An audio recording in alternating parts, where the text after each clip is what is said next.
first date that will, I think the ending moved 2 months, but the entire agreement's still the same length, so. Okay. Anyway, everybody can read it, now it'll be on Monday, Okay. Monday evening. Gotcha.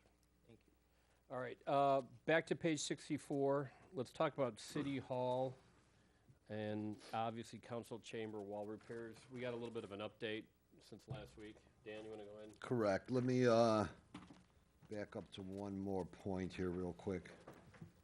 There was one item, the landscape maintenance, and that was that brick retaining wall planter area around the tree in front of the PD. I'm not sure if anyone had an opportunity to look at it. There was two options. Number one is do nothing. Number two is to remove the tree and landscape it accordingly to within a detention pond there. That's about $5,000. To put a retaining wall around that tree is about $10,000. So I'm not sure if anybody had a decision mode on that.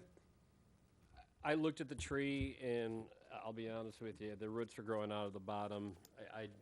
If it was up to me, I'd cut it down. I wouldn't put a retaining wall in, but it's whatever you guys decided you want to do. Well, the third option is to leave it up, which was I suggested, or cut it down, or the wall that Dan mentioned. I'm not in favor of the wall, just to let you know, so. If you guys want to take a look at it, we could also table that for another, next week. We could do that as well. How many of you had a chance to look at the tree?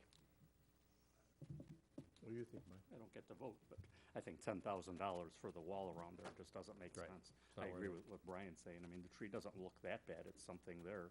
If it's still alive, leave it while it's living. If it starts causing an issue, then cut it down at that point. Any problems with foundation on that or anything, or? No, I mean, there's roots, and those roots are probably gonna get into a storm sewer eventually there. There's some sump pump. There's a sump pump line that runs there already. We replaced part of it, last 2 years ago. So the tree does need some trimming as well. There are some dead branches on it. How long it's gonna live out there, I don't know. But the roots would happen regardless. I'm sorry? If you kept the tree and you put a retaining wall around it, you'd still have the roots issue going into a sump pump or Correct. anything else. So Correct. that doesn't really make a difference. Right, what I'm saying is, if further down the road, if the roots become an issue, we might kill the tree by removing those roots to replace the storm sewer. Then initially, with all the other landscaping improvements, it was really an aesthetic project. That's, Right, yeah, as that's, it's right presented now, as it's all, aesthetic, so- all aesthetics. Yeah, whether Correct. anybody's, it's not a right or wrong or a formula, it's just aesthetic project, given the fact that, the council looked at the irrigation system and they approved the improvements last year, and this came about as Dan was looking at the property.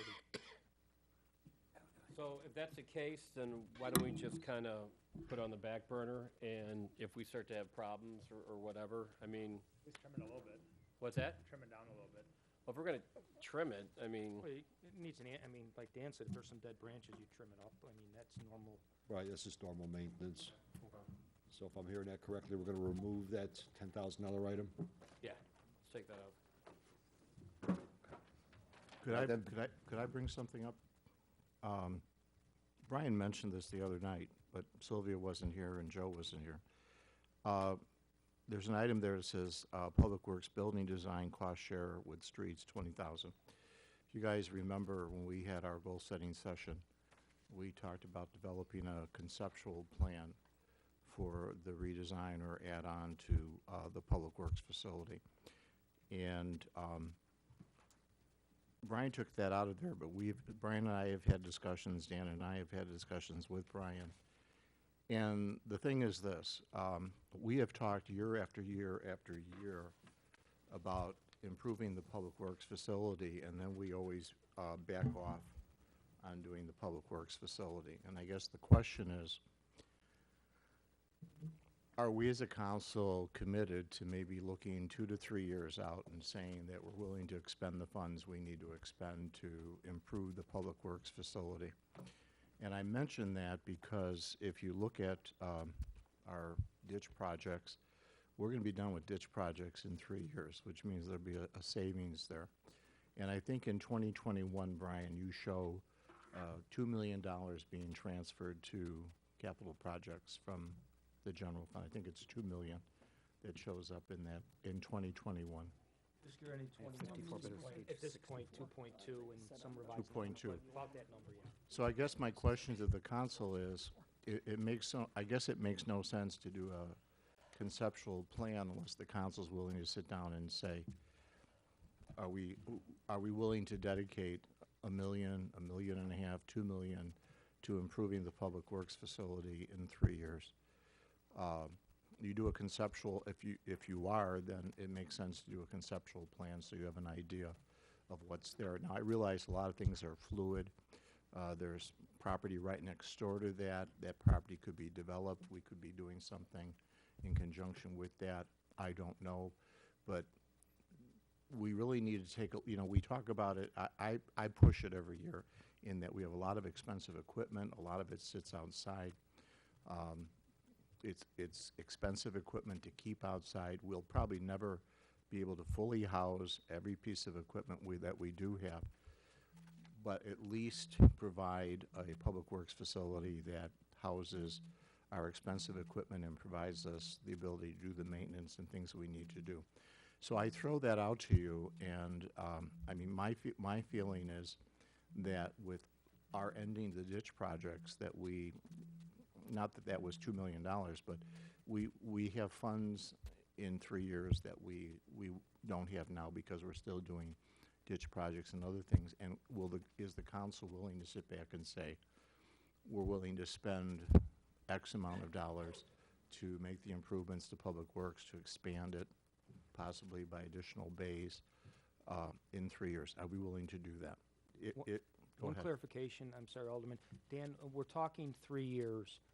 If you look in the 3-year budget, we have, in the third year, we're getting into some storm sewer work, north of the McDonald's area. We don't have anything earmarked yet for the actual ditches, but I think that might just because the timing of the road. So while Joe's talking 3 years, might be 4, right? It's not, I don't know that it's pinpointed to be done in 3, possibly 4. That's correct, and depending what other circumstances come around, as Alderman Marquez mentioned, there's opportunities, and very premature at this point for a developer, as he's redeveloping, to be able to partner up, do some joint co-ops, so that's one thought process. The second thought process that Brian is referring to is there's a storm sewer, if you recall, we had to do some emergency funding, about $150,000 for that one storm sewer that recently failed, just east of McDonald's there on 75th Street. The other portion of it is a larger pipe. While that larger pipe has been videotaped, there's a potential expenses of 1 year, 2 years. That one's going to be about $1 million to reline it, not to excavate it. Excavation would be too much, but again, there's $1 million that's. And we build those in. I just want to make sure, as Joe's saying, 3 years, that everybody understands the ditches. We are getting really close. It's unbelievable that we're coming to an end. But depending on the timing with the roads, that 3 years, maybe 2 years, and the third year no ditches, and then maybe the next 2 finishing up. So you're right, we're getting close, but as precise as 3 years, we'd have to really double check that. And just, My question to the council is, we talk about this year after year, we bring it up, and we always say, no, we're not going to do this, because there are other things legitimately that we have to look at. And we're very dedicated to our infrastructure improvement, and I credit this council with doing that. It's just that, I sit on municipal services, and I see what we propose in terms of this equipment every year and how much we're spending. You're looking at hydraulics that get frozen or get cold. There are things that would be saved, or we would lengthen the life of some of these pieces of equipment if we did do that. Now, to say 3 years out is still 3 years out. I guess I just would be interested in finding where the rest of the council is on this issue. Is it okay to bring in those other aspects at this point or not? Yeah, Dan touched on it without getting specific, talking about what future developments might happen over there, and if we can work anything in, which is what Dan, you just hit, you hit the tip of that, and I think, Mike, you're Yeah, want to talk about that a little more. We talked about it at goal setting a little bit, that there was an outside party that came and approached us.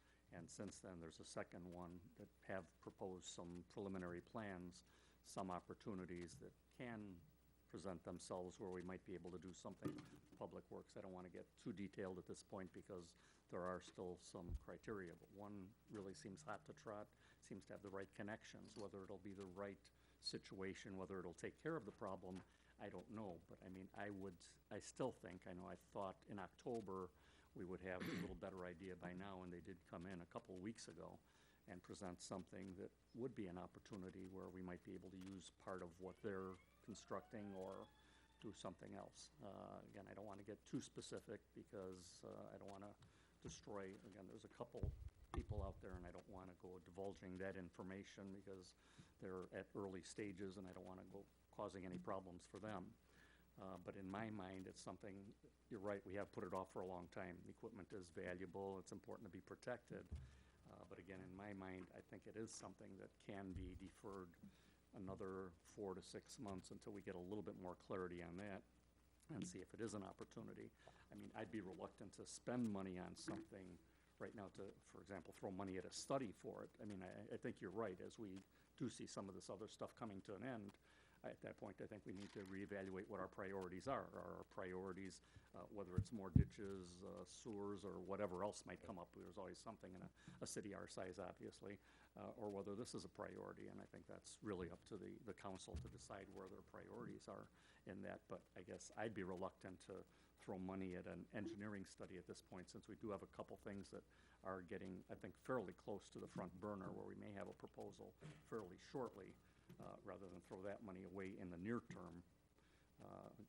Yeah, I think the concept Dan had was not necessarily, like you called it an engineering study, probably more generically, but it's really, Dan, a space needs, right? It's somebody to come in and say, here's the type of space you need for the equipment, the vehicles, things like that, mechanics, what you're doing. So it's more of that. And as Dan and I talked about that, I think that, if we knew there was something really hot, at some point, we wouldn't want to go out and do a study if there was gonna, if it was gonna have to change to some degree.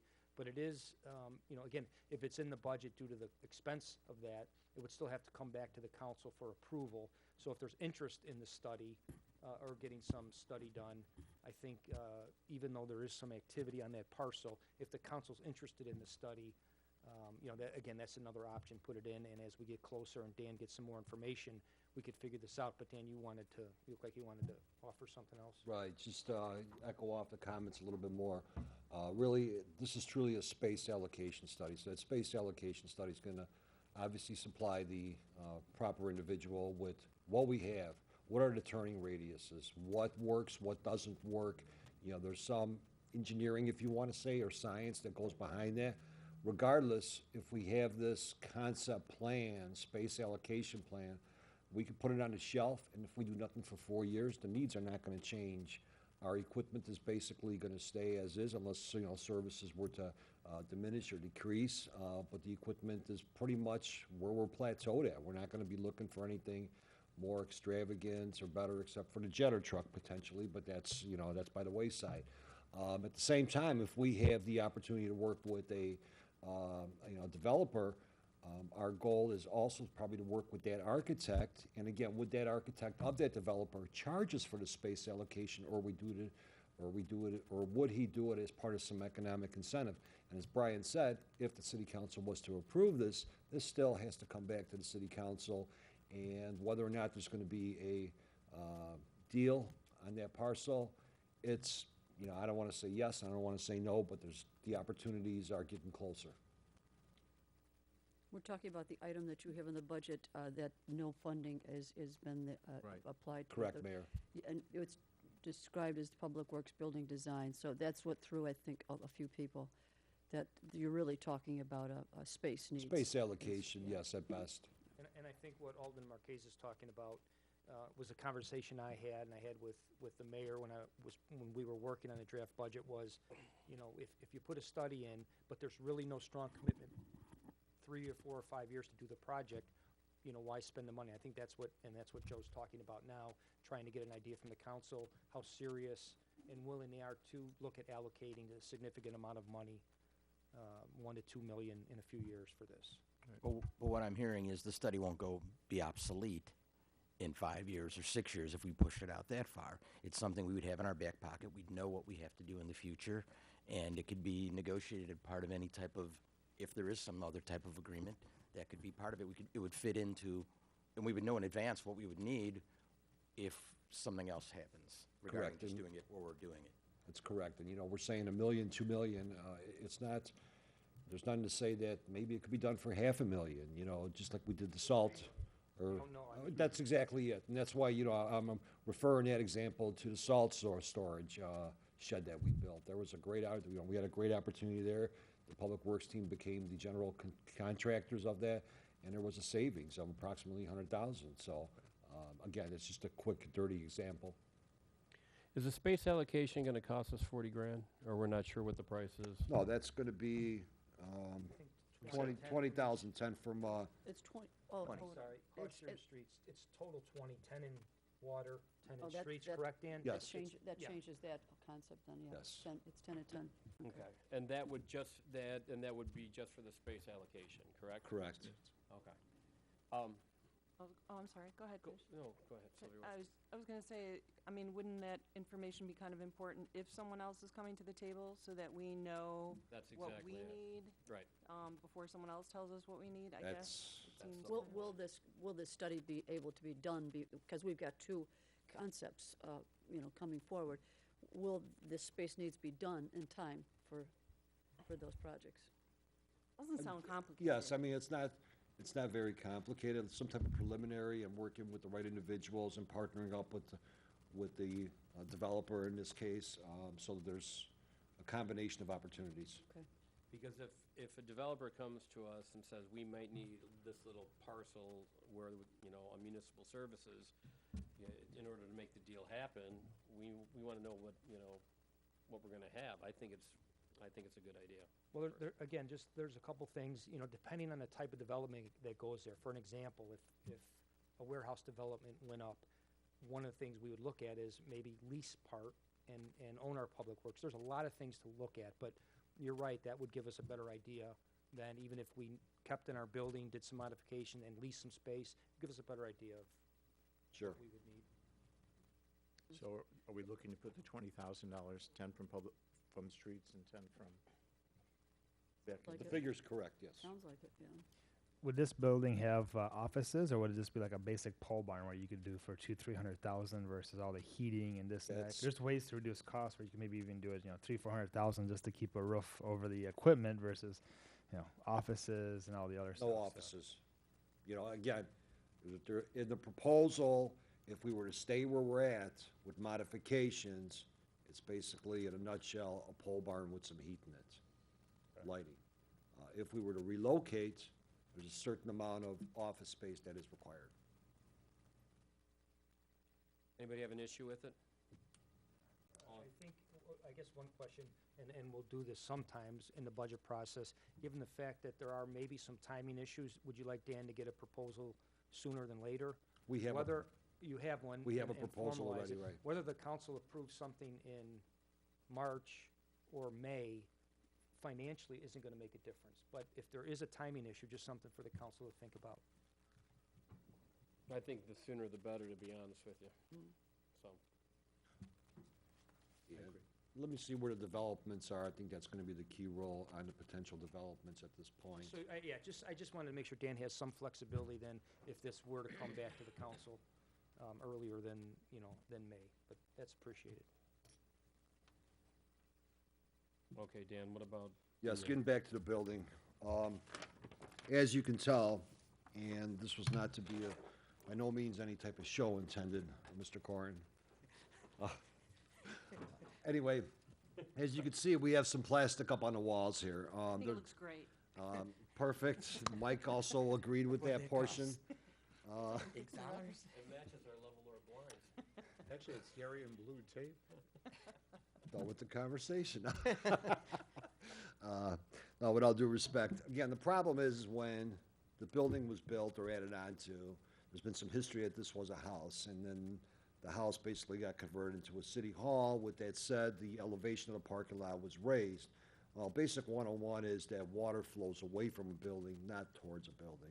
In this particular case, the water along this side of the building, on my side over here, is all flowing back towards the foundation. The foundation is a step-down foundation, which basically means at the level you're seeing the plastic is where the foundation stops, and there's probably about 2 to 3 feet of mulch on the outside of that. Years ago, we put several years ago, we put gutters on to help minimize some of the spillage that was coming into here. There's also one more portion outside there. If you look at that right now, it's still seeping through. It's what's referred to as a cold joint. So there's 3 pieces of concrete that meet there for the foundation of the existing to the new or the remodeled, in which case it's not a good seal. So what needs to happen over there is that needs to get excavated and sealed from the outside, not from the inside. Sealing it from the inside is a temporary solution in this case. So that was number one. So to repair that foundation is going to be approximately $12,500. Now that includes all the way through here, excavation, and coming back and putting whatever they use, epoxy, tar, et cetera, et cetera. The second portion of this is the retaining wall, which is back on the outside. What we want to do is we want to install a retaining wall between this wall and the walkway there and put a drain tile in there. That drain tile would have the ability to, well, the drain tile would be routed back towards Plainfield Road and into the storm sewer inlet that's currently there. This will take that water away from the building, and the retaining wall will also help water from getting back onto the side. In conjunction, so that cost right there is approximately $15,000. The next part of it, which is already in here, is, and when I say in here, in the budget, I believe it's $10,000, and let me find a line item here. About 7 down, City Hall Council Chambers wall repairs. 7 from down. There it floor is, damage, okay. Lower Yeah, level. $10,000. We had spoken the other night in regards to this, and this is the follow-up from that for those that weren't here. So that portion is $10,000. The last part of this is the carpeting. The carpeting, again, there's been some opinion on whether or not the carpeting is okay, whether we should put a different type of carpeting in here, or put some resilient type of flooring in here. So the flooring for the council chambers, I just got the price an hour ago, would be about $12,500. So the bottom line is that with this $10,000, we need an additional $12,500 for the repair of the foundation, the retaining wall, an additional $15,000, and then I'll leave it for consideration on whether or not we're looking at the floor. Now, this $10,000 that's in here already is for work that we already have planned on, some drywall, repairing of the 2x4s. We didn't know to what extent the damage really was until I asked the Public Works team to look at it, take off this drywall, let's see where the real problems are. So we would have been coming to the City Hall, unfortunately, probably after May, once we found out what the real problems were. So if we Sec- go all in, we're at 50 grand basically, right? Correct, well, correct, and when we say all in, I came That's up with with the floor. 37. that's what with the Plus the floor, if we do the Oh, floor. I was including the 10, because I was calculating 27, you said 15 and 15 and 12 12. for the floor. Yeah, and then that's 37. I came up with 37,000. Drain tile, I think, outside, right? We're correct, the drain tile, let me do it again here. The 10 that's already in there will be 40. No, The it's ret- 50 all day for all 4 things. Right. Okay, no, I'm missing a number then. Here, let me recite the numbers again. What's in the budget right now is $10,000. Right, The next part of it is the foundation repair, which is $12,500. The next part is the retaining wall, which is $15,000. And then if we want to do the flooring is an additional $12,500. 47,5. you said 12.5 for the floor? Yes, Okay. so there's two 12.5s we're looking at, yes. 50. What's wrong with this floor? Yeah, we're 50. It's, we had cleaned some of it, remember there was a stain here, gentlemen, It was the the other day we carpeting, talked. though. It was not, Sylvia, the carpeting. When he's talking the floor, it's carpeting Yeah. replacement due to wear and tear and When do we put this in? About 7 to 9 years ago, when we Wow. had that last flood. Seems like we just did Just yesterday, yeah. Right. As a result of another flood, yeah. Right. So again, the goal was, if we do the floor, to put a resilient type of flooring in there. What I did is I cited an example back to what Jewel had recently put in. I don't know if anybody's been in there, but That was one of the thought processes in that respect. It's that tile that looks like wood. Yeah, I have that at my house. You know, painting all the walls, we go to a neutral color, we can't match this paint anymore. It's, with all due respect, you know, it's just, the walls need to get painted, ceiling, touch up here and there. And it's really the carpet is the last portion of it. It'll get loud in here, though. It'll be echoing. Yeah, you know, it depends on the installation, whether it's the cork flooring or soundproofing on it, so I don't, Yeah, this ceiling is not soundproofing tiles. no, the ceiling is not, but the flooring, You know, the flooring, the idea of putting water-resistant flooring in it is, if we didn't have that fixed, then we might get another flood. No, I know. But if you fix it so you're not gonna have flooding anymore, you could put carpeting back in here again. keep in mind, you know, there's that problem out in front when we have a 75-year, 50-year rain event. Yeah. We've developed a antiquated system with a board coming across there. Come in there. Yes, and it works. It works, you know, so there is some opportunity that water depends if it's a severe flooding situation, that water still may get in there. Now, everything that DuPage County and we, the city, have worked with has helped tremendously. It's when the flash floods come and the leaves come and clog up everything. So that's the real concern. Dan, Oh, sorry. you've had to, when we get water in here, is that a watermark on that wall over there above where the molding was? Or is that the previous paint job? You know, it's difficult to say. Part of it looks like there's a water line there. I would say that water line is close more to on the wood trim over here, so we've had it that high, I mean, the about last 4 time inches. they actually came in and they took out about a foot or so all the 12 way. inches up the wall throughout the basement. I think they did that here, too. Not on this one, not on this Not on wall this down wall? here, yeah. I mean, is there a possibility that that's gonna happen again? I would love to tell you no. You still have, I mean, you have some pumps in the building that could fail. Right. Ejector pit probably in the So, yeah, some pump, there could be a sump pump failure, mechanical failure, you know, while it is on a backup generator, the opportunity's always there. What's the probability? I would say the probability is less than 5%, I mean, yeah, No mold, right? yes, There is. yes. Does this include remediation? Now, the remediation has been somewhat remediated, because you can see the 2x4s, I see that. the And out ones, right, so some of them have been removed already, but yeah, the goal is to remove the studs that are showing signs of deterioration and replacing them, And the 50, would that cover painting the whole Yes. room and everything? yes. I guess I would rather have it fixed to where I don't have to worry about it again in the future with minimal concern.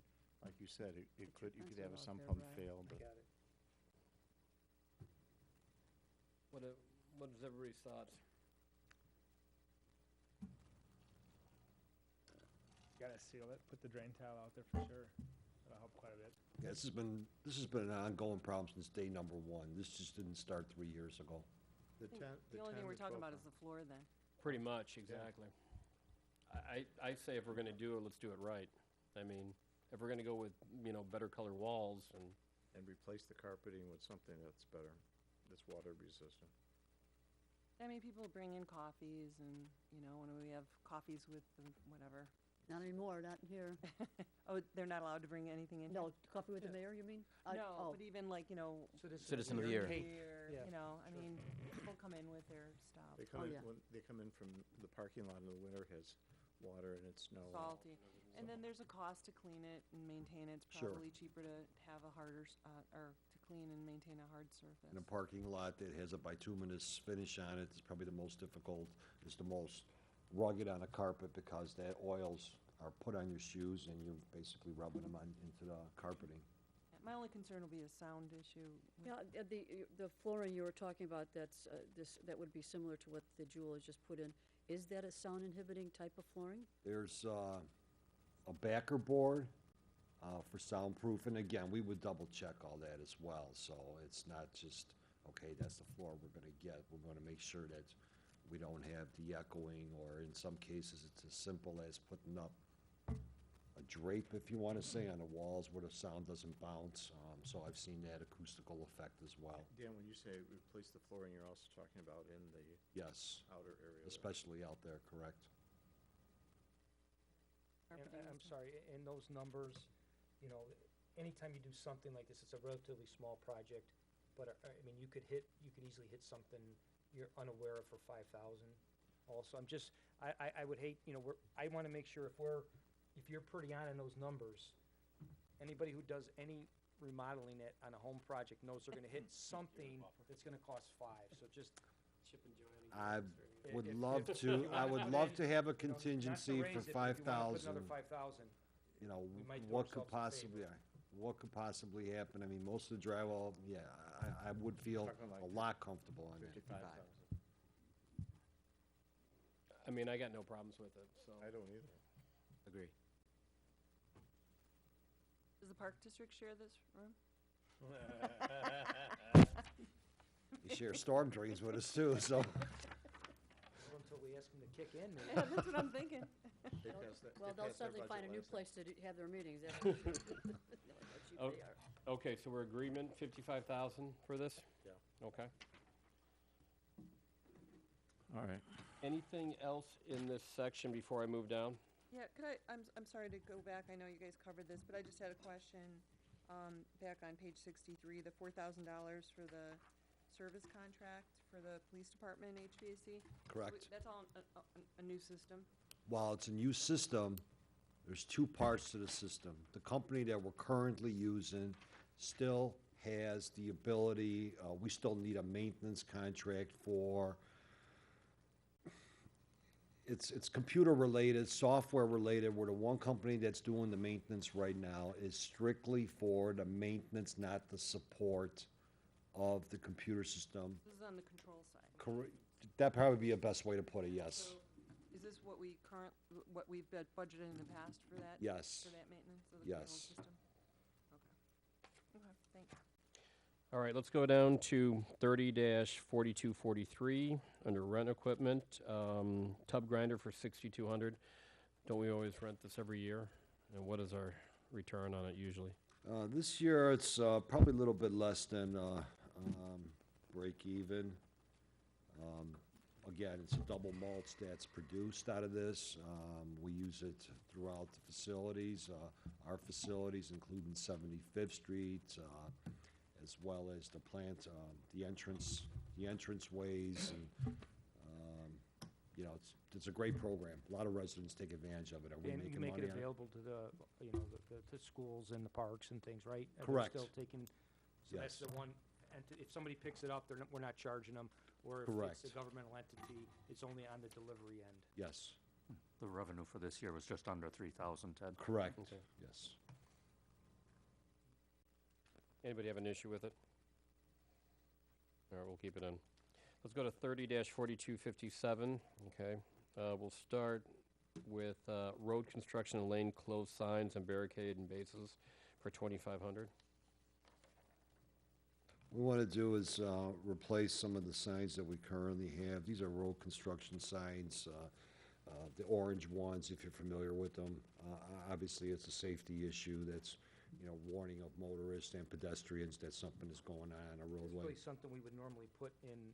I was about to say, maintenance. this got to be a I'm not sure necessity. Why wouldn't it be in I would have to discretion? look back why it went in discretion. I don't It think should it's be really ever maintenance. been updated, and it's just, you know, it is new signage and in conformance with the MUTCD, which is the Manual on Uniform Traffic Control Devices. Okay, well, let's leave it in, okay? Let's go to the next page, barricade rental, Darien Fest, and barricade rental, July 4th, 1,000 each. We'll take them at the same time.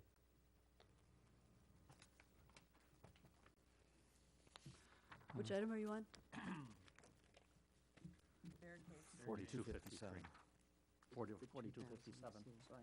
The barricade rentals. Page 65, top of page 65. 4253. Brian, correct me if I'm wrong, didn't You just said the, 42. Dash 4257. Oh, see, that's what, I thought you said didn't the 53. chamber pay for the barricade rentals directly this past year? Yeah, Thought we talked They- about that. I think they did pay those directly instead of a I reimbursement. believe the barricades were, right, I mean, I know that years ago, the amounts for these was insanely high, I mean, years ago, so, but it's, you know, We it's used, rentals we used that to provide them, but I think the last couple of years, the chamber's been providing their own, or As they've far been as the getting billed cost, yeah. directly. Right. Yeah, Yeah, I think they ordered them, Dan. I think you maybe had the proposal, gave it to them directly, and then, you know, years back, we might order them and then get reimbursed, but I think the last 2 think- years, they, there's additional barricades that we use for the road closures themselves. I know there's barricades that the chamber uses on site, and there's additional barricades. Now, I believe that this $1,000 that's in here is also reimbursed. I don't see that's reimbursement, but They use them for the parking lot to block off the parking lots, correct. things like that, yeah. But those aren't Those under are our- theirs. Those are right. Those are theirs that we provide them with a source. I don't recall, you know, we submit a statement to the chamber for the police services and public works services. I can't recall, Mike, if it was in Oh, well, there, this- as an expense, or if it was a direct, I would have to check Yeah, that. I believe this year we talked about it, and I believe the last couple of years, it's been a direct Direct, okay. charge to them. So I'm confused, why is it in here then? Well, that's Well, why I'm it's in- questioning it. It would be in here if we order it and bill them. That's why it would be in here. If we end up not ordering it, we would not spend it, nor would we get the revenue, and it's a wash. But this contemplates us Yeah, getting we the ordered verification. Zero These- sum is the bottom line. Yeah. We order these aside from what they order. We give them the source that we use. The reason we order the stuff is because there's certain barricades that need to be put in place. Type 3s, Type 2s, for example. So we want to make sure that road closure is done properly. Said, I don't agree that it's a zero sum, If they because pay we us wouldn't be back. reimbursed dollar for dollar. I don't believe that would be one of the expenses we would have that we would get reimbursed a percentage of. Yeah, I would have to check. If it's one of our expense, we did have very minimal expense for the municipal services when we build the chamber. It was mostly police. I would have to dig it up here as we're talking. I could look at maybe some of that, if I could find it on my computer here real quick. I thought they used to be like 750, Mike. Now it's 1,000. I don't know why the difference in the numbers, but all I think in know the is the past it last was couple a- of years that we have not paid for it. Again, the chamber paid for it directly, which I think works out a lot better. It does work out a lot better. Again, it's not a direct reimbursement, because if it is one of the expenses, and based on that formula that we Oh, if it's put on the formula, that's a together, different where animal, we yes. get but- reimbursed 15 or 20 or 25% depending, so in order to get reimbursed 100% of that, they'd have to make a $100,000 profit, which we know won't happen. So was this in the budget last year? Yes. Yes. Okay. Same amount. But Brian and I just had this discussion, I recall back several months ago when Ah. we were doing it, and that's why I'm questioning it now. I Okay. don't remember noticing it last year. Should we leave it in then? We can leave it in, and I'll get the background Okay. in terms of if it's our expense or if we get reimbursed. Okay. Let's go down to the solar speed limit signs, 5,000 per sign, 12 signs for 60 grand.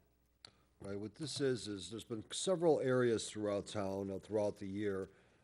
Beller, for example, Manning Road, 67th Street. Those are a few that I can recall. What we want to do is just awareness, and this awareness is basically a solar speed limit sign that flashes the speed limit you're going, and also has the ability to flash what it's supposed to be. So for example, speed limit is 25 and you're doing 30, that 30 starts flashing. You know, so basically it's an enhancement for motorists. Does it work? My opinion is, yes, people tend to slow down. You know, there's been some case studies on it. I think people become more cognizant to it. So again, it's something out there. I know this is one of those items we also check with the police department to see if these funds can That's be what I was used. just gonna ask. Yeah, so where's the chief to defend this? So Yeah, I was Where's the gonna- chief at? Chief? We Thank you, did okay. check into that. I'm sorry? I was gonna say the same thing. Can't we use these funds for something like No. that? We had. Right, exactly. I know We did check into that, Right. and right, Dan, he concluded. Yeah, with Mike, at the end of the day, you couldn't use those funds. That's one thing I was gonna finish with saying. Why not? I don't know. It's, Doesn't make there's, I think it has to be previously budgeted and you didn't. no, Well- it No, can't be it can't be budgeted, Or budgeted. can't but be there budgeted, are, right, right.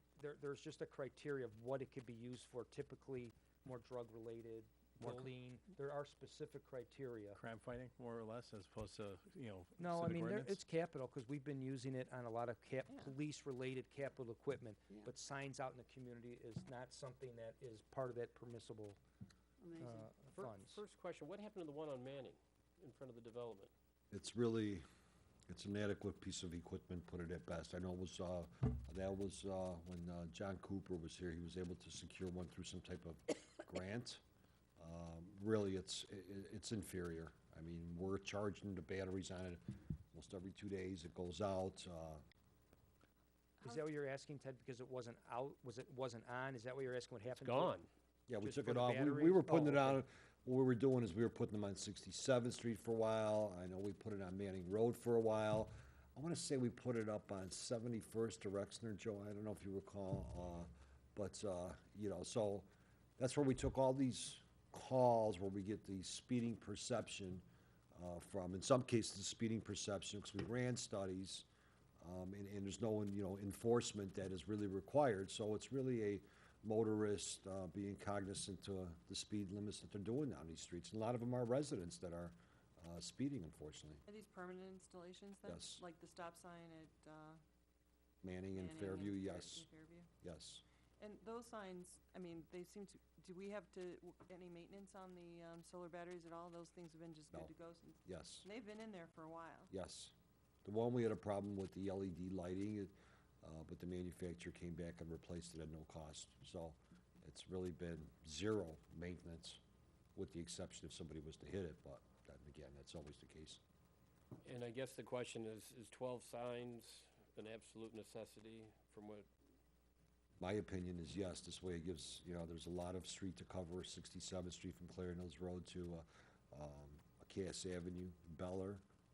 You have a long, very long stretch there. I believe we're looking at 2 there, 2 to 3 there, and I don't have the numbers in front of me. Manning Road, That one on Bailey? Bailey, yes. So it was really the primary collectors that we always seem to get the repetitive calls on. Yeah. And you can't throw, and these are collector streets, and you can't throw the speed humps on there. No. They just don't work on collector streets. Correct, and in some cases, it's against our policy with the number of vehicles per day. I believe I want to say it's 5,000. If it exceeds 5,000, we cannot put up speed bumps. I don't know if the council's seeing these, in other communities, just driving through. Just me personally, Woodridge I had am one. seeing so many of these now in communities. I could definitely see they're being used much more just out and about and driving. To the street sign, And the goal of it is to put them around, right around the curves, or right before the curves, because that always seems to be where we're getting the calls from. Would have been 71st Street. I'm not sure if That's got a number of stop signs on it. though. Seminole has a lot of curves there, too. Seminole, yeah, and I'd have to double, let me see if, I know I had it written down here, but the justification was on the 12, basically spreading them 2 to 3 per every ward almost. So it sounds like it's a necessity then. In my opinion, it's a necessity to, mitigate the calls that are coming in, and a lot of it is, I think we see them time after time. Yeah, we know our own residents are the ones that are speeding through our community. Sure, a classic example was Carriage Greens, I recall, years ago, when homeowners association president then said all this speeding, and it happened to be, believe it or not, the daughters. They're one of their children, yes. Yeah. Will you get any complaints, like, for example, in your residence, they'll see the flashing lights at 11 o'clock, trying to sleep 12 o'clock, or any complaints? Never heard that complaint. Obviously, our goal is always to put these types of signs on the lot lines, not directly in front of a house, whether it's a window or a front door, so we're very cognizant to the placement of signs. Okay, so should we leave it in? Yeah. Okay. Let's go down a month-long detour for Clarendon Hills Road ditch project. This portion, I'm sorry, Ted, I just lost my place. Which one again? We are right above 30-4259, right above it. We're actually on 30-4257, page 65. $3,500 Yes. again for a month. Yes, what this is, in this, once we get into the capital projects, one thing that I've asked the committee, and I know we'll be discussing it, is to put Clarendon Hills Road on for the ditching projects this year. Again, we're gonna get into that later on, but $3,500 is to cover some of the detours that are gonna be required if the project gets approved, and this is under capital. So the fallout is if that project doesn't get approved for Clarion Hills Road, the ditching, then this will also be pulled out simultaneously. Where are you going to detour the traffic? It's, in some case, not the entire length. Yeah, but you're going to be detouring into Marion Hills or into Innsbruck. Correct, and it's gonna be for a block long, basically. So it's just more information. I can't wait for this. Well, the closures, And right down 67. the closures, all depends, are gonna be temporary, but it's a matter, we wanna make sure we have the right signage for that. And this signage is something that's always gonna be able to be used in the future as well. By the time we rented, it was more economical to purchase the stuff than it was to rent it. The actual Fourth of detour July route, you parade. won't have until the That's Ward project 2, in. mostly. It's gonna be a, moving detour. got it. So what's here today is not gonna be there tomorrow. All right, let's leave it in for right now. Okay. Let's go down to 30-4259. Let's start with the new mechanic AC recharging machine costs, 9,000 half to water of 4,500 and 4,500. This is, let me to back up on here. It's, in a nutshell, it's a replacement of equipment.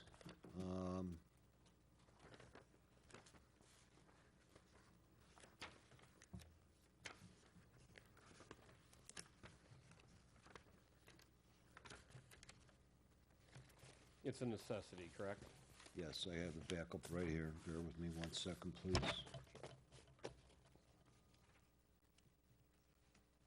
It's page 83, I believe. It's the air 82, compressor, right? correct. Yeah. It's, what it's referred to right now, it's an outdated Polar Tech AC recharging machine. Advances with the air conditioning, chemicals, and our equipment to recharge this failing the AC systems that are currently in place. So basically, in a nutshell, it's an antiquated piece of equipment, and obviously, with the Freon today is no longer available. Oh, boy. Because the Freon has changed now over the last several years. So this piece of machinery that we currently have is really obsolete, antiquated, and it will be brought to surplus if this is approved. Just curious, is the new one going to use Freon or not? I'm not sure what it uses, but Okay. there's some type of new Freon, Okay. or Because that cost on Freon is so expensive the last 10 years. especially the old stuff, the old Freon you were able to get, now you can't even get it anymore, is my understanding. An air pollutant. Right, and again, and whether it's Freon, well, what we're looking at is this AR-22 Freon. What the other Freon was called, I don't know if it was just basic Freon. R12 sounds about right, yes, Joe. Anybody So have, any, just defer to you, you knew that, right? anybody have any issues with it? Is this mostly for the police cars or for Police the- cars, public works vehicles, administration vehicles, from time to time. These things do need to, not from time to time, periodically, they do need to get recharged, especially for how much they run these vehicles. Let's leave it in. Okay, let's go down to mechanic air compressor remove and replacement. Cost 15,000 half to water, 7,500. Alderman, I'm sorry, I looked up, the invoice to the chamber include 32 hours of municipal services time, but not the barricade cost. So we'll have to check in terms of that reimbursement or what we maybe had above and beyond what they had. So we'll just have to look at that again. Sorry, go ahead. That's fine. In regards to the air compressor, again, it's time for it to be replaced. It's a 1991 compressor. We've had some problems with it.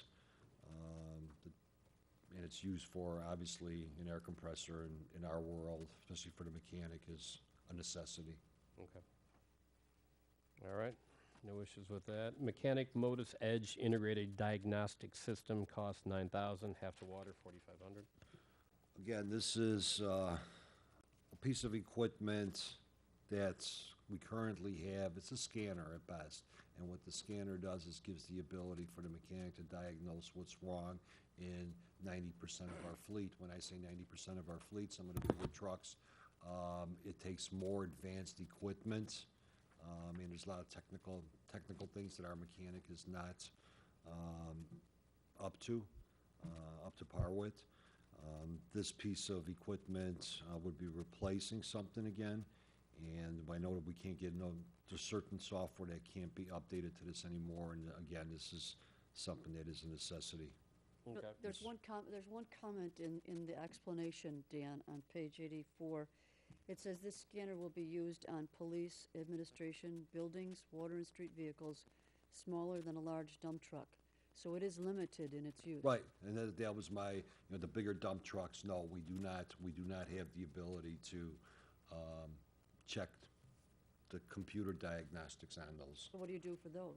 And it all depends on what, certain things, like for example, the recent international trucks that we had a problem with, we took those in because it's more complicated with the EPA. Joe, help me out here. The regulations? Not only the regulations, there's certain parts on there and, all this EGR and Oh, ACE, whatever it's called, so I'm not familiar with all the acronyms on it, but it's more of a complicated machine, especially since the bigger they are. Does this include free upgrades for 5 years? So once you purchase There- it, they'll upgrade every year for 5 years or 10 years, or is there anything to add on to that, or can be negotiated? In other words, I know we spoke of the scanner we used on police. The software update allows us to keep the machine up to date for as long as updates. The updates are automatic, yes, Okay, so this will hold over for probably 10 years then. yes.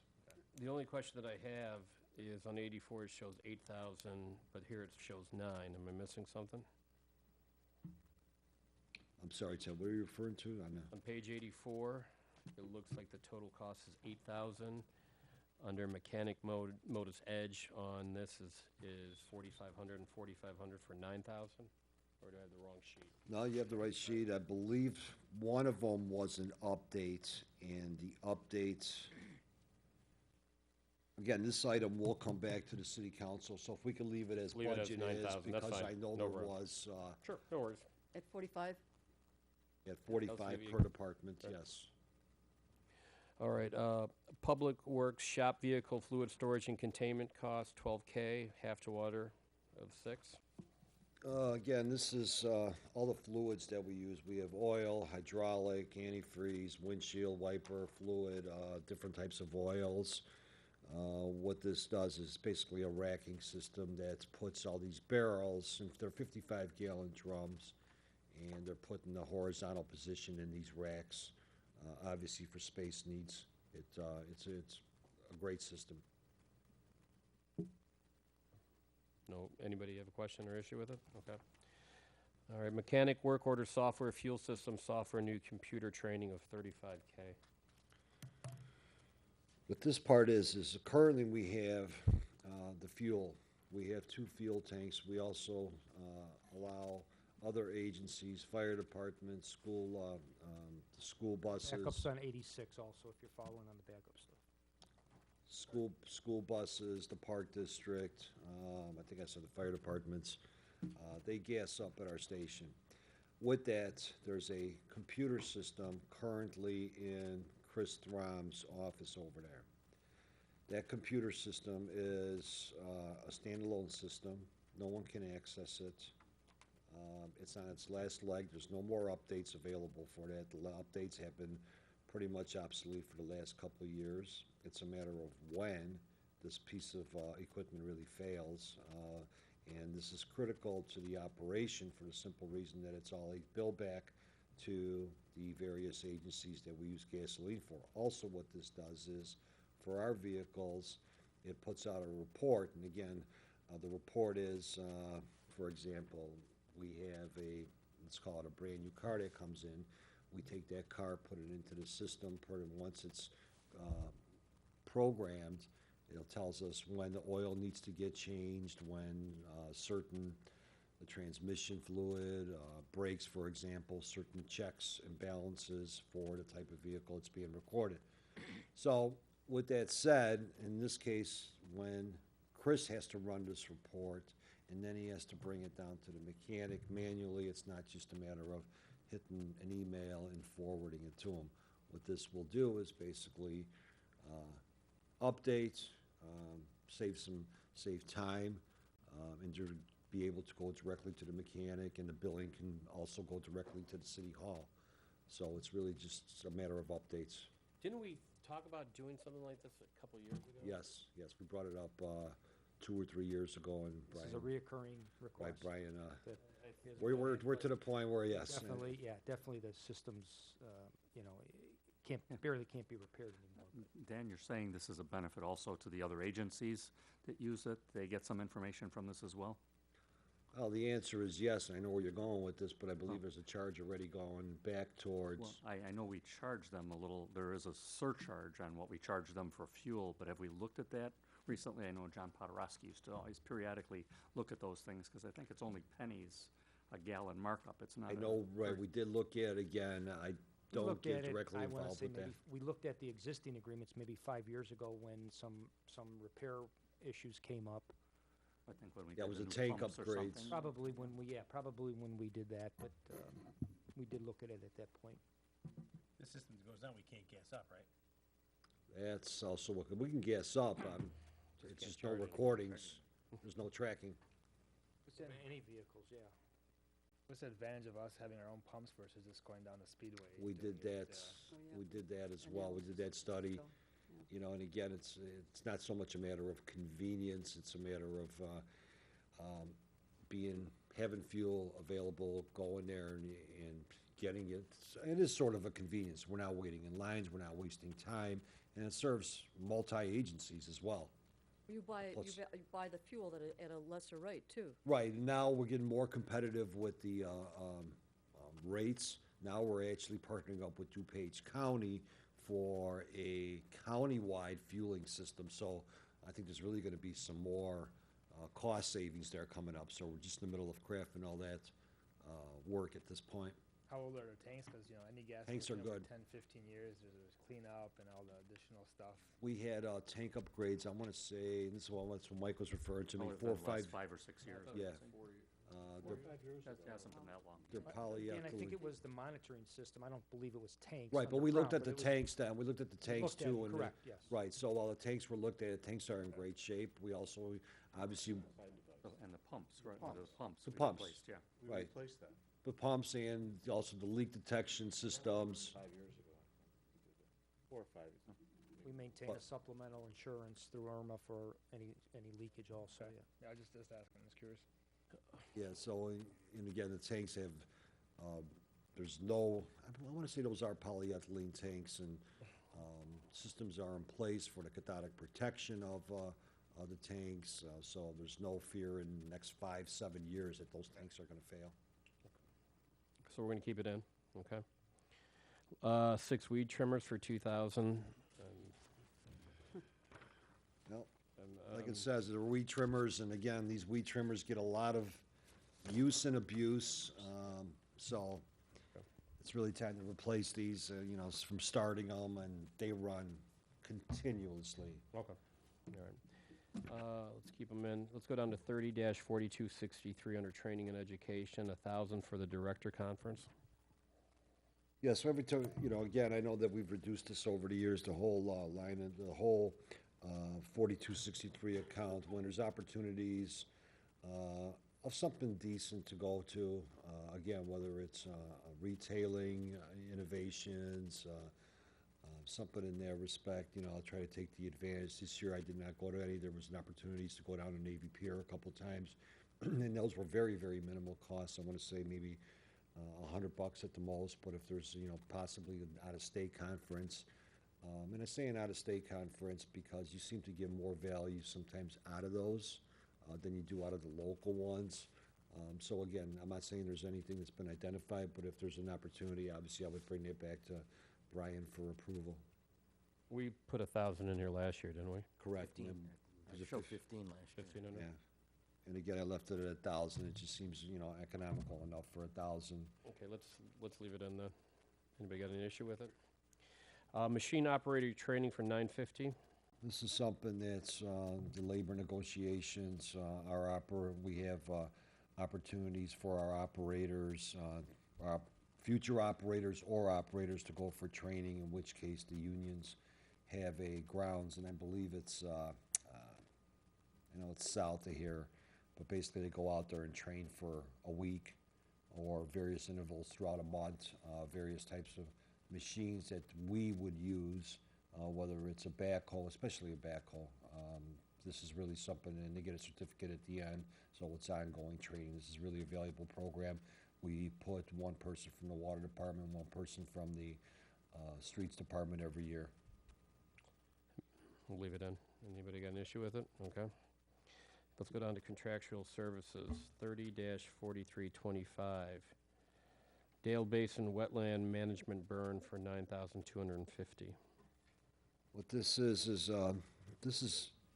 as it states, wetland management, and again, this all refers to the, matter of fact, last night, we even had the resolution approval of the green region, I believe it's called, Ms. McIver? What's that called? Region Compact 2. Right, but that's a perfect example of this, is where, right, this is a perfect example of this, where we, the city, as a steward, if you want to say, and since we own Dale Basin, we manage it. So what does management mean? Management either means burning it once every 3 years, looking at the plantings that are currently in place, not that they're anything to brag about, but they're all cattails in there. And you look for these open voids in there, and you go in there and you put more cattail seeds in this particular case, but there's different applications for different types of wetlands, whereas Crest Basin, while it's not under our management, it's under DuPage County management, you'll see all the various types of plantings and colors that occur throughout the year there. So there's various types of detentions, and in this case, this is for the maintenance for this year for Dale Basin. So it's Next due this year? Right. Okay. Then that consists of a burn too, whereas next year the cost, I believe, is $3,000. It's a 3-year, I want to say it's a 3-year or 5-year agreement. So Who does the burn? Christopher Burke and their team, basically what happens, they apply to the EPA. Notifications are provided to all the adjacent residents, the fire departments, the municipalities. So really, they've done a great job.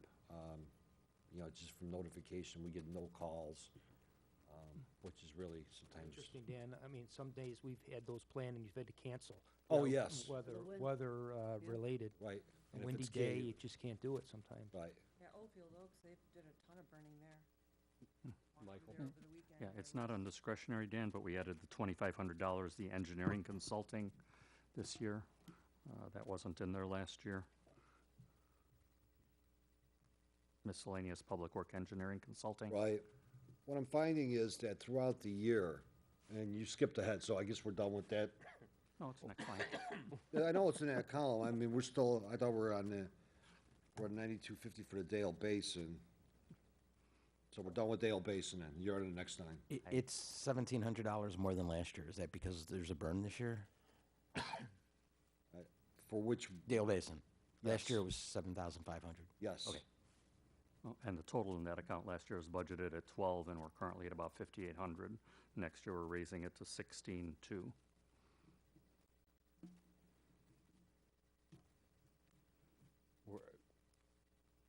The combined, the total for that account, 4,325.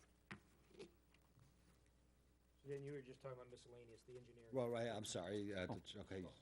So you, That's your to question, answer, right, Mike, you're asking? Yeah, I'm that? asking about that. We added that this year, Right, and and we the seem to be reason- underutilized based on last year's, and we're adding something new. Is that in connection with something new that we're doing? it's not really in connection to anything. It's to identify when we have certain concerns where we, the staff, cannot answer them. Let's do a drainage project, for example.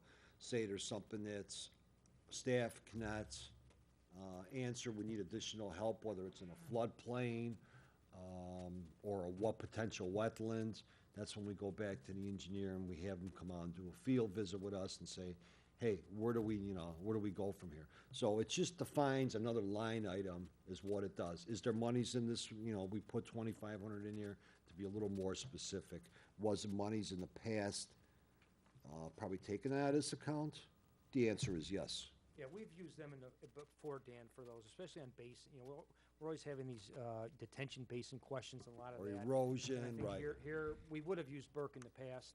Here, you're breaking it out. I think additionally is what you're saying as a specific item. Correct. But we're adding an amount, and we didn't use the previous amount, I guess is my only Well- question in terms of challenging it, because currently, this current year, we budgeted 12 and we're about 5,800. Next year, we're budgeting 16,000. I'm But the hearing, the I'm major- hearing that there were consultant fees paid out of this account, Right, but I think the even though it majority of wasn't this, itemized. Well, but I would assume that the 5,800 would include whatever's been paid out of that 5,800 to date that's been utilized, is that what you're saying? through January, correct? Right. And I think the major increase this year is Dale Basin. And you have a few more, well, what, March, really March and April for Burke's bills. Right. I don't know, in terms of, project planning, stormwater things, Mike, the number you gave is what we're projecting to be ending at? No, I'm just looking at Oh, where it is okay. as of January, so as long as the thought process has been gone through, because we're raising it by about $4,000 for the account, a little over 4,000, so as long as there's justification in the thought process for that, just, And again, my answer is yes, and again, will we utilize it all? I'm hoping not, but it just gives us the opportunity, okay, when was the engineer used? What were they used for? It's just more specifically, and I understand that it went up. Yes, it did go up a little bit, correct. Majority of the increase is due to the Dale Basin, like I said. So other than that, it was just basically another line item that was just further spelt out. We just leave it as it is? Can I ask a question in general about professional services? How often do we go out and review and rebid our professional services contracts like Christopher Burke? Because we've had them as long as I've been here. Well, Christopher Burke, we just went through that with the municipal services, Alderman Marquez, if you could help me out there. I think it was 3 years ago we looked at all that. Because Alderman Christopher- Kowarowski used to ask that same question. Yeah, I mean, just to keep them honest. Oh, yeah, no, and one thing, No, would- We do, yeah. The thing that we That's always, the question, just the how thing often that we is it? always considered, and maybe you don't see it as a plus, but one of the things we always considered is Christopher Burke had a history of who we were, our history of our needs. And it made it easier to go with Christopher Burke. Not that another company wouldn't be, but they would have to learn about us before they could start providing some of the services. So, so to a certain extent, that was a factor in our decision 3 years ago when we decided to go with them. and most importantly, the rates, just to expound on that, the rates were also looked at. Christopher Burke has not increased his rates since 2000, I want to say it's 2007. I could double check on that, but we did look at all of those costs, and we did do, there's various types of engineers, and in this case, this is a one-stop shop where there's certain other, Right, but what do we spend on an annual basis when you add up all these line items to, what do we pay Christopher Burke on an annual basis? some of it's reimbursed, a lot of it's reimbursement too, so I can't speak to We that have to without look not that up doing a so break. we Yeah, be I'm just accurate. curious because, I get that, but, If we're doing It's larger substantial, but I'm sure that we can do a search through the accounts payable system and find out the answer there's for always that. like a little bit here and. we can look at our yeah. treasurer's report even. It's all right, Mike? over. And- Yeah, it's all over, and so then it doesn't look like much, but it adds up. Oh, yeah. And I the- just think it's kind of it's our responsibility to make sure that we, whatever it is, if it's a 3-year rotation, same with legal services and all Well, it's that. RFQ, we go out, yeah. Right, the last time, while we didn't do an RFQ, we did an analysis and we looked at, well, I guess you can call it an RFQ We because looked there at were other rates that were engineering submitted. companies. We did. Yeah.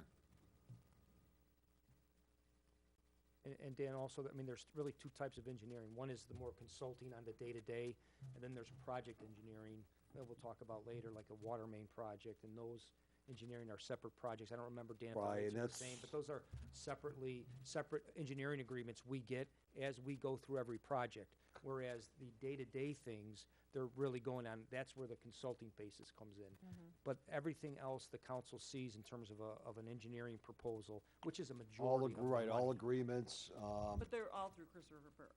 They just give us a proposal. Each to- time it's not open up to many. Correct, yeah, we have used Burke in those instances. Right, right, Instances. All I'm saying is, we are bringing those agreements back throughout the year. Oh, I understand, For the project-based but engineering. it's not public procurement. Yeah, we have not secured, I don't remember, Dan, if we've secured, I don't believe we have. about 3 years at this point, I Yeah. think, and maybe it was 2, but I think it's 3 for sure. Okay. Any other questions at all on this? All right, so let's move down to 30-4350 under forestry. Fertilization for 75th Street, 11,000. What did we use so far this year, or last year, I should say? We'll be at budget, so all the numbers are reflective of a contract that's been in place for the last 3 years. We just renewed the contract, and these are the current prices that's, Everything is. The total budgeted in that account was 60,411, and we're almost there already, 60,300. So we're at 65, okay. Fertilization, City Hall and Public Works, 701. Tree fertilization, 75th Street, 850. Detention, retention facility fertilization, 6535. Hand tools, forestry for 1,000. Tree replacement on 75th Street for $2,000. Any issues with any of that? Yeah, the only two new items are those last two in that account, Ted. Okay. Pine Parkway and Crest Basin, is that your? No, the limbinator. Oh, that's easy for you to say, I'll say. Been practicing for a week. 50/50, 50/50 city portion, general tree replacement, $30,000. Pine Parkway Island Mowing Association So paid that's additional you're saying 5,000 more than last year? Crest Basin, 1,500. Not even gonna try that. 2,500 for Limbinator. And Truck 501 stock up with new tools at 2,500. Anybody have any issues with this area? Well, I want an explanation of that limbinator. I have to, it's, Limbinator hydraulics. Once you can say it, you just catches you. It just if that's the one, and let me find the backup on it, I believe it was, in a nutshell, a branch. Dan was wondering if we would I even can't- ask Long what it handle was. pole with, Yeah, it's There's not, no asterisk there- next to it, there's no backup. there is no backup, yeah, Okay. limbinator, yeah. Anybody, Probably- any- I guess it's a brand. It's getting rid of limbs. Somebody Google what a limiting. It could be a brand name. That's what they use for the hip replacements, actually. oh That boy, eliminator stuff. let's just, Interior posture, yeah. let's just move on. Street light. Okay, tell me what it is. it's, in a nutshell, it's a long pole saw, Oh, forestry guys use it. yes. Oh, yeah, I've seen To those. go up Oh, yeah, yeah. Yes. But it's a manual thing, yeah. This is automated through hydraulics, I believe it is. Oh, hydraulic, oh, okay. Yes, I believe it's hydraulics in this one, so I just have to double check, I just don't recall. Is this what Carr asked for? Yes, Uh-huh. yes.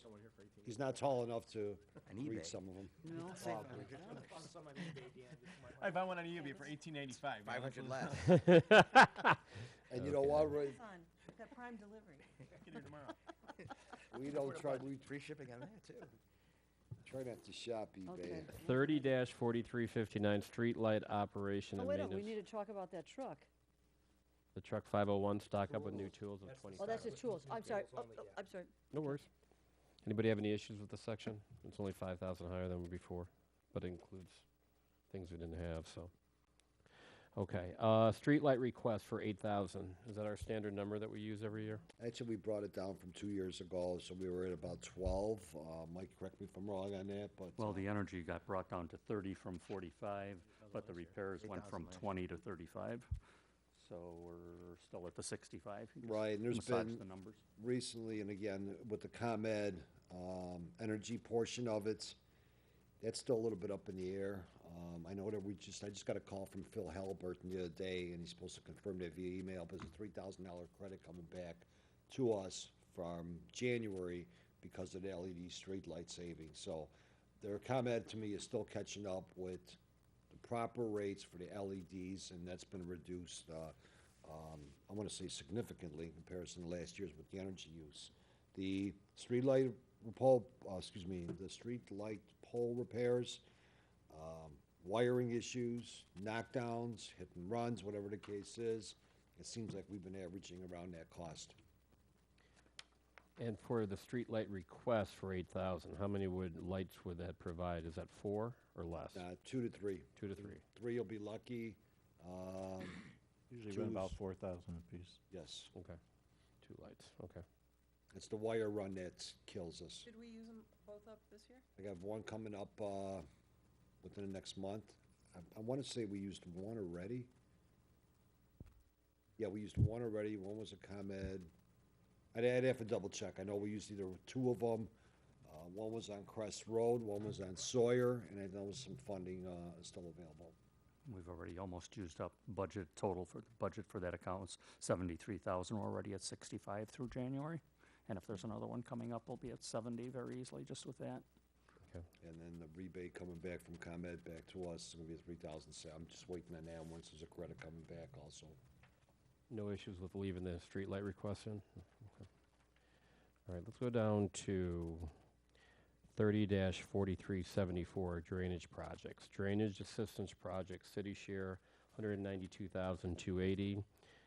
And drainage assistance projects, resident share, 181,947. I know that Alderman MacGyver this year also wanted to make sure from our budget, I believe it was from the goal-setting session, to make sure that we were advertising this for the entire community. So while we were advertising, we took one additional step, and now we put it on Direct Connect. We had approximately probably 30 calls as a result of that in conjunction with some of the other drainage projects that we had. We originally started out with a total cost of what was going to be close to, I'm sorry. Oh, no, it seems like a significant jump. Well, yeah, that's where I'm getting to with this. Based on the number of calls that we had, we wanted to at least make sure we had figures in the budget. As as participants have dwindled down and some of the projects have dwindled down, that cost now is $162,342. Now, that's the total cost of the project. Well, what does that mean for the city?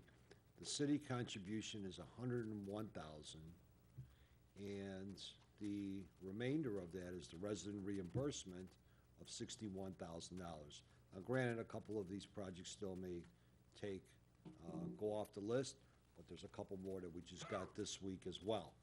So, Okay, what was this number last year? 72. 72. Yeah, we went from 36 on the old system to 72 with the new system, and now the new numbers. And what's the total now? Is it the sum of these, both of these? well, if you take, again, there's a reimbursement component on this. So the city cost is $101,000. Yeah, Under the revised numbers. He didn't, Right. he didn't itemize he just has it on drainage assistant projects, 72.3. So it's not broken out, that's our cost. Or, yeah, that's our cost, okay. All right. So I'm not, am I? Yeah, what do you say? I'm sorry, I missed. That was what- last year. Oh, In you last year's, year. right. I'm last sorry. year, Okay, okay. got it. 723. Got it, okay. So this year, then, well, the number was 192,000, that was the original number, and we're still, not still, though that was originally when we had all the calls coming in and we were, preparing the budget at the same time. So today, where we're at today, and if the city, if everything comes through the way it's projected right now, the city exposure would be $101,446. And that's instead of the 192,000. Give that number again? Wait, $101,446. That will be the city's responsibility. So The 192 is out. Right. Correct. Both of Those those are the numbers are out. preliminary numbers. okay, Right. so we've gone from 36 to 72 to 101,000? Right. Correct. Yeah. Well, Well, I think what The Dan city is saying council this- wanted us yeah. to bring all the Yeah. projects up front. We got Well, more I- requests this year, and while Dan got a lot of these requests as we were preparing the budget, he went out and talked to the people, did letters. Some of those people dropped out. So we're at to the point now, these numbers, they are increased, but they are based on now a more reasonable request from residents to do projects. We recognize it is up, but we didn't increase that number in anticipation of unknown projects. We increased it this year because we have a better idea from advertising, it appears, from the Direct Connect, we have a better idea of what these projects are now with, actual requests. My understanding was when we went from the 36 to the 72, we said, okay, we're going to be more aggressive, but now our new budget is going to be the 72, and you want to make it available to everyone, you want to advertise it to everyone, but in my mind, we didn't indicate that we were going over that amount, or just 72, and once we used it at 72, then you get in line for next year's 72. And that's fine. That's Yeah. not what, we were proposing to try to accommodate the projects, Right. but it's obviously up to the council. Well, I mean, it could be If- $500,000 then, you know what I mean? I think that we have to, whatever, first come, first serve, or greatest need, or most impact. Sort of like the drainage or the roads. Every year, you're budgeting X dollars to try and accomplish a certain amount of it. And the 'Cause I thought inventory, right, 72 was a huge increase. whatever the number is, the projects will be taken in the way they were, the way they came in. First come, first served, like you said. So, Is your resident shared gonna be down as well? You got it? Yeah, that's what he said, 61. I'm sorry? 61,000. You know, again, 161,000? No, 61. 61,000 on the resident end. Right now, keep in mind that some of these projects, residents, here, I'll give you one quick example. I think that's in the sheet already. There's one project right now, it's $47,000. Of the 47,000, the city would be 26,753, and the resident will be 20,000. So if we look at that, basically, we're looking at 25% of coming out of the gates that project is done. You know, and again, that's fine. Then we have a couple more projects that are, you know, So that's- less. I'm sorry, Dan, that's the real question. These we tried to bring forward for resident projects. If the council wants us to use the number we did last year, then you put that number in, and Dan will go back on a first come, first serve. That's So- a like- policy up to yeah, the council. I think it's like the streetlights, you know, you have $8,000, we put up 2 streetlights every year. So, Right, I mean, 'cause- I'm not comfortable going beyond, because I felt uncomfortable going to the 72 and to jump it back up and, you know, because you're right, the more people hear about it, then the next year it'll be 200,000 or 300,000 or whatever. This year, I think they heard more about it, 'cause we No, I did like an that additional. there's more opportunities for people to do it, but I think we should stick with a specific number and not necessarily, That's fine, because our letters also indicated that, you know, pending budget consideration, the project may be put out there further. So you would reduce to 61 as well. That would come down, if you went to 72.3 again, the 61 would come down because you wouldn't have the same number of. Correct. Right, that's why, you know, whatever it is based on the project, because that's how these Right. things vary. They're I mean, not if it- linear. But you're talking, Right. but you're talking about one project already that's gonna be 25,000. That's one, that's 25% of, 25% right. of, yeah. Well, that's because the way this reimbursement is structured, it's turned out to be that way. It's not, You're not gonna be able to do as many because that one's. The reimbursement across the board, I mean, is really, it's coming out to 25% for the residents, right approximately. So whether it's a not on that 10,000, one, it sounds like it's more like 50/50. 40 to $47,392 project.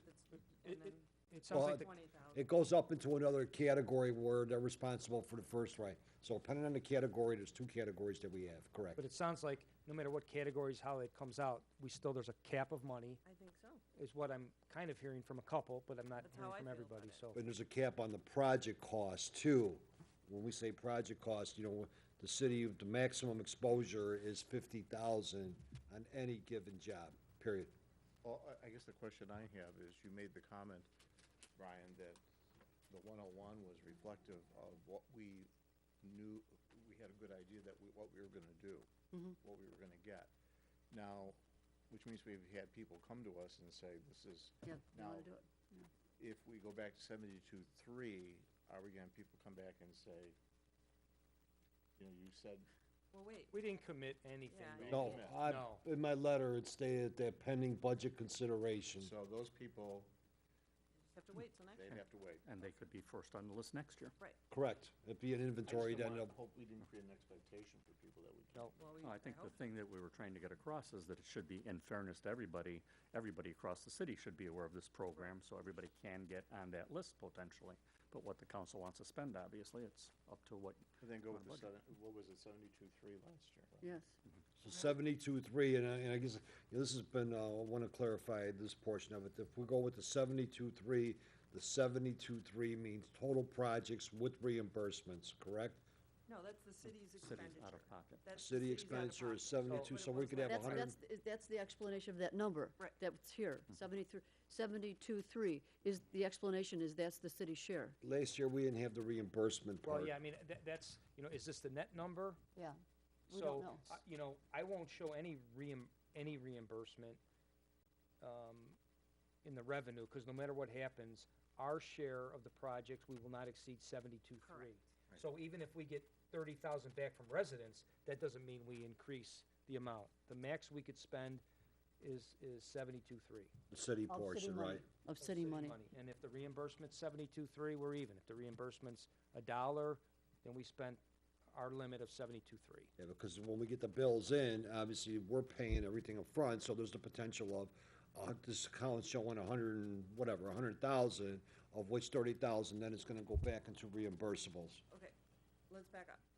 What was the city's total out-of-pocket last year with reimbursement? On this count, on Same this number, account Dan. was We were at 80,000, the right? We were over 72.3 budget, because right? we didn't Yeah. go over budget, The so it's the projects same. could be whatever. They could be 100,000, the city spends 72 and residents spend 25.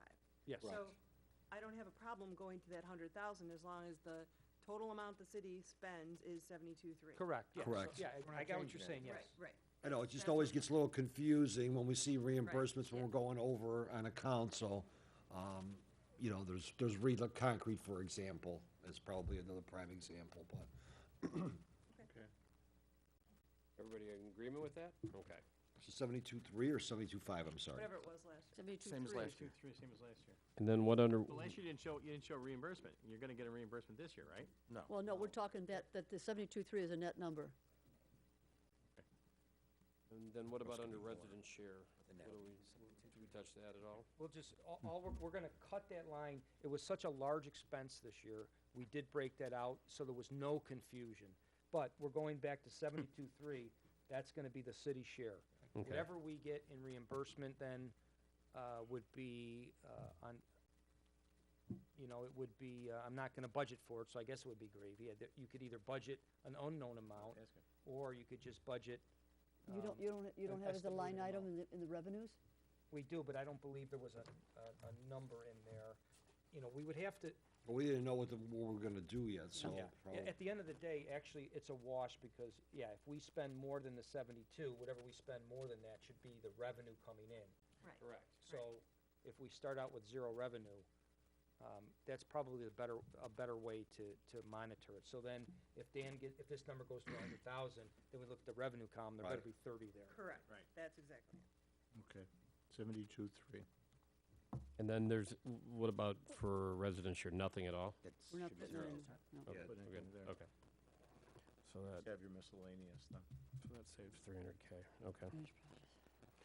All right, let's go down to 30-4375.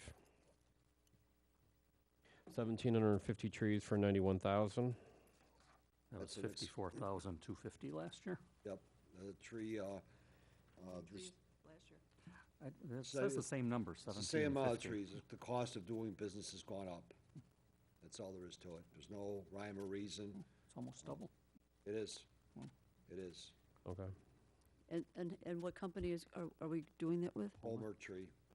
I Were they the contractor last believe- year? Yes, they were a little bidder this time too.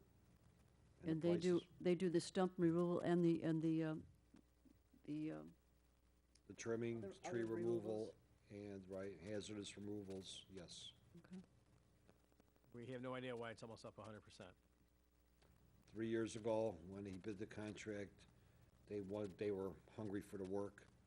But then supply and demand, if. It's- if that's- every- yeah, if every that's town's basically taking it. out Emerald ash trees, and they need the service, that is really the only reason that, everybody's busier now on their tree maintenance in all the communities. Some guys have gone out of business due to insurance requirements, whatever the case is. Homer, Were the bids closed, or how many bids did you get? you know, I don't recall how many bids there were. Matter of fact, if I'm not mistaken, I believe they may have been the sole source bidder. It was Well, all, I'm confused a little bit here. Wait, the 91,000 is for tree trimming. That's what they've just been doing that they do in the winter time. correct. Okay, and that we're still doing the same number of trees, and even the cost of that they've doubled? Because that shouldn't have anything won't to say do it's with double the without that. removals, because our removals are the 39,000, which were 27,000 last year. That makes more sense. The prices went up somewhat. But the trimming in the wintertime, even that's what effectively has Yes. doubled? Okay. Yes, I that just was- wanted to make sure we're talking about the same animals. Bids, any forestry type bid, right, Dan, across the board are going up, no matter what the service is. That's what Right. you're seeing. That's what I've seen now. We were in a great position with that 3-year, the opportunity with that 3-year contract. And again, depending on what happens next year, this is a 3-year, it's a multi-year contract with city council approval on an annual basis. And at the same time, depending on what we see or what we hear, we may not, we just may go out back to bid next year. Okay, so we didn't bid this. Yes, we did. Wait. I This is thought a you brand-new contract. It's a brand-new multi-year said- contract. Okay, so the but- last one was a 3-year contract. So Correct. This is a multi-year. And they were, Correct.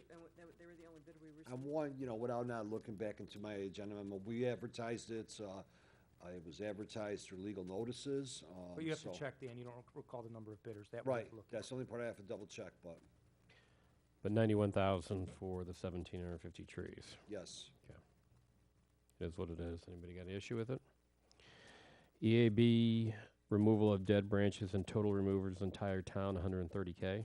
I mean, any idea how many trees that is? Do we know, or not a big deal, but I know I had the counts, what did we use not sure. last year? And what this, new. You know what? yeah, what it is, I'm sorry, I'm sorry, you're doing 1750 trees, okay? Some of those may be ash trees. correct, but So is that why the ash borer removal and restoration is only 20? Because many of those trees may be covered under the other?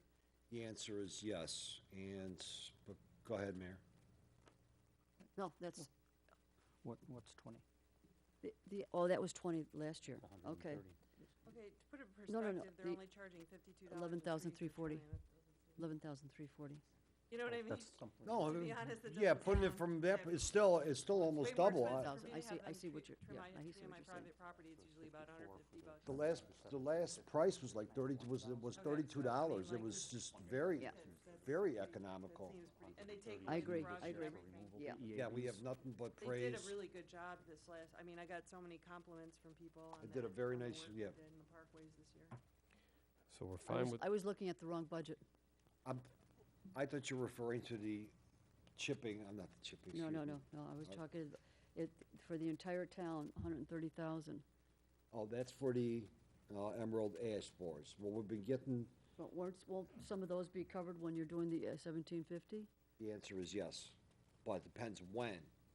So the problem is with the emerald ashes, with the ash trees, Wait, Dan, the real question is, you're not gonna trim a tree by one guy, and the next week they're gonna take it down. Right, There's a right. system in place, with our arborist to make sure you're not gonna trim a tree that we're taking down? Right, Is that and- your question, Mayor? but I think, No, I'm talking about trimming, period, No. not taking down trees. I'm talking about trees that are, the 1750, there may be ash trees that you know are not going to be taken down, but they will be included in that 1750 trimming. correct. But at the same time, this 130,000, the ash tree may be trimmed before the next cycle within that quadrant because of dead limbs. What happens with the ash trees, the ones that have been treated and they're flourishing, you may have some dead branches. So when we go in there to trim out these dead branches on that ash tree, we're gonna trim it up right away. So Try that and might be save in the the tree. summer. So in the wintertime, when we're going back out of these 1750 trees, Okay. it'll be reduced down to 1749 per se, because we're gonna note that that tree was already done. Gotcha. And the problem is that we can't identify these dead limbs on these ash trees during the winter. Until they're in bloom, yeah, Correct. gotcha.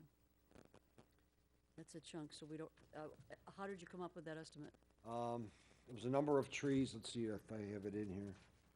I know it was a number of trees that have been surveyed throughout the town. There was a little bit of a, I'll call it a contingency based on the trees that just got treated, this past year.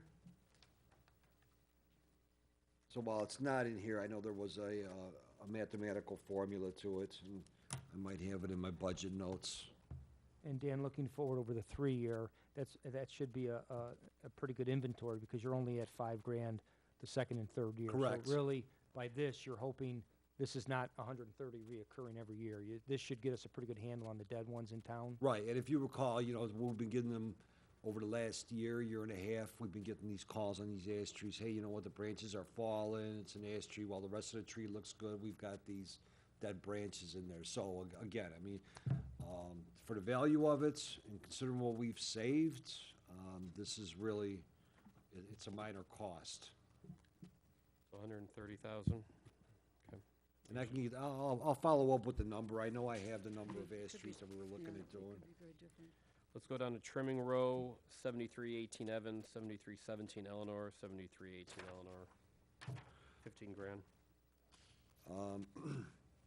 This is something that Alderman Belke, through one of her constituents, have brought forth. There's areas that are within right-of-ways. I'm sorry, you say cut it out? Okay. She's gone, take it out. Kidding. No, but You know, they're watching. what it is these areas are older sections that have never really been trimmed or attended to. They border residents' homes, they're within our right-of-way. What it does is there's scrub brush. It's a lot of scrub brush. Some of the scrub brush has turned into 15, 20, 30-foot scrub trees. They're garbage collectors. So basically what it is cleaning up the neighborhood is what it boils down to. And these are specific locations that have been identified through constituents' concerns or complaints. Do you have any issues with it? So, Okay. how many trees is it? They're basically 300-foot sections. We had a bid out we had it out for RFQ. So again, it's 300 feet here, maybe 100 feet here. They're long frontages where they take out everything. So it's not trimming, it's removing? It's removing, yes. Okay, because it says trimming. Well, in some cases, it's Trees and trimming and removal, period. Okay. Just, All right. Sounds like it's a keeper. Restoration for above removals, 5,000. I'm assuming that's pretty standard with the, sod and everything like that filling in. I'm sorry, were you at? 30-4375, restoration for After you remove above. a tree, Dan, the groups to restore, So it's 5,000 bucks. Pretty standard. Okay. Oh, restoration, I'm sorry, yes. Okay. Any issues with it? Okay. Let's go down to 30-4815 under equipment. one modification, Under the, I was going to say is on the 11-ton six-wheel dump truck 106. correct. The original estimate we had was 195,000. Then, the new quote or estimate we have on that is 207,000. Is that because of the different manufacturer, Dan? No, what had happened, unfortunately, the gentleman that was quoting us in December had passed away, and we had, there was nobody to fulfill his position until recently, so we just got that number 2-3 days ago. what's the number again? It's 207. Yeah, 207. 12,000 more. Okay. And obviously all the vehicles under the, The 1 ton, the 2 1-tons are the same, Dan? 87? Yes, yes. Okay. let's go down to Patton Asphalt Planner for skid steer, half cost to water department, 20K. 8,000. Half of 20 is 8? Wouldn't it be 10? Yeah, it must have been a revised price. Hold on, let me double check something here. That is, It's a new math. because that's the path. What's wrong with the Classic math?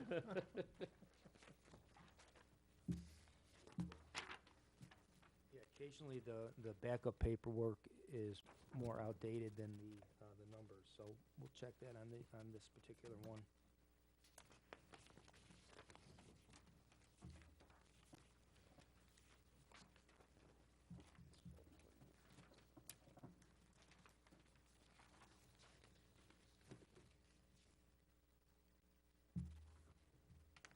Again, if we could request what's in the, I'm gonna say it's gonna be, let me double check. I wanna say it was 8,000 was the corrected figure, originally it was 10.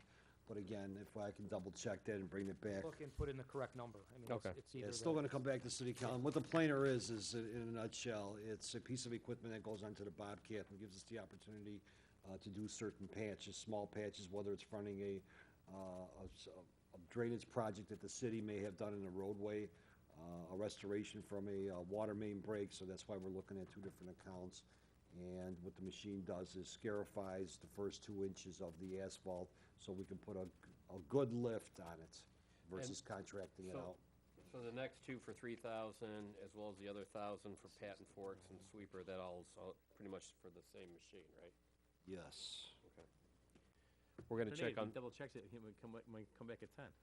you never know. So, I mean, anybody have any Oh. issues with it? But we'll check the price. I know that the one was going back and forth, and again, I can't recall which, and maybe I could check it while, if we take a break, I could double check. Yeah, we're that. gonna take a break after we're done with this next page. We're almost there, guys, okay? All right.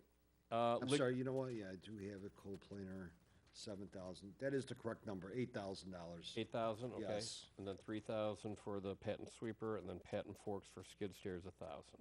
Yes. Any issues with it, anybody? Okay.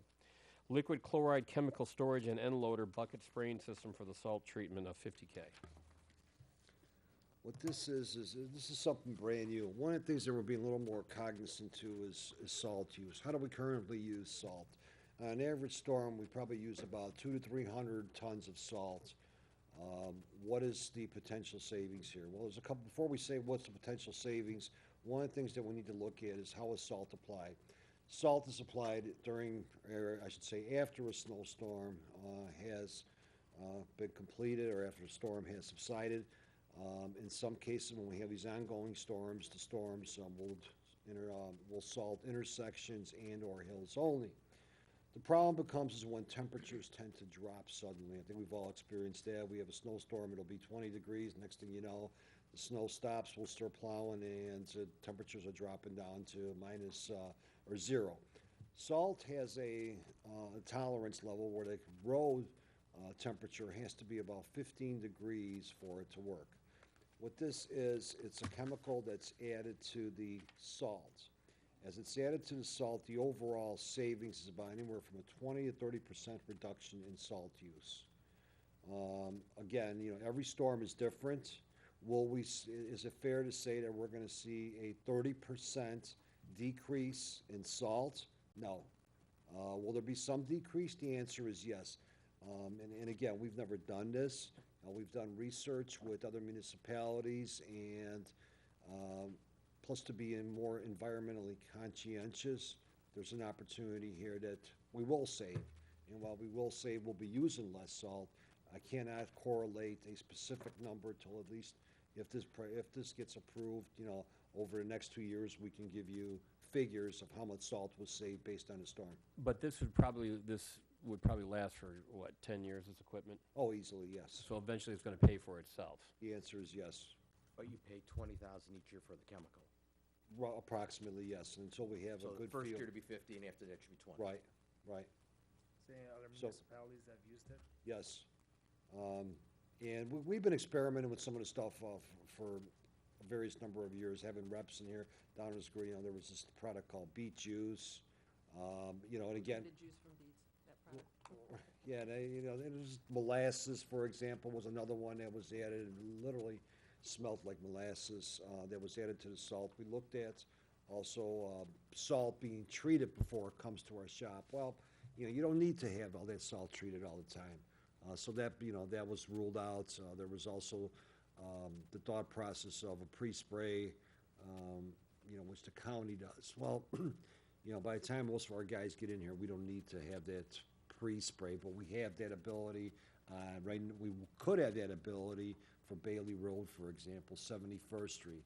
What's it do at the end of the day? It gives us a couple more hours at best, you know, to get in and to prevent, you know, further accidents for motorists. So it's a good program. It works. It's proven now. Whereas 5 years ago, I know we had talked about this, I believe, at the Public Works Committee, but it just wasn't, you know, it wasn't foolproof. Now we've done the research on it. I'm just curious at the application. I mean, you're gonna have a truck loaded up with salt, and then it's gonna go to this station to be sprayed? It'll be at our place, correct, and we'll do it. You get to the bottom of the load Before- with the spray. What happens is the salt is put out prior to, the product is sprayed on, and then it's loaded into the truck. It's put out where again? Out of the Out on the island Take of it out where of the we have the salt, shed, yes, and then, yes. okay. So, right, that was exactly my question too. Well, wait a minute, how do we know we get all that liquid to the bottom of where it's supposed to be?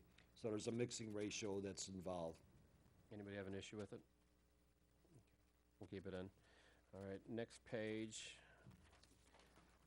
24-foot enclosed landscape trailer, half to water, 4,400, so I'm total Last time we bought a new one of these was, at 1974. Done, okay. we replaced that one. So it's $8,800. Anybody have any issues with it?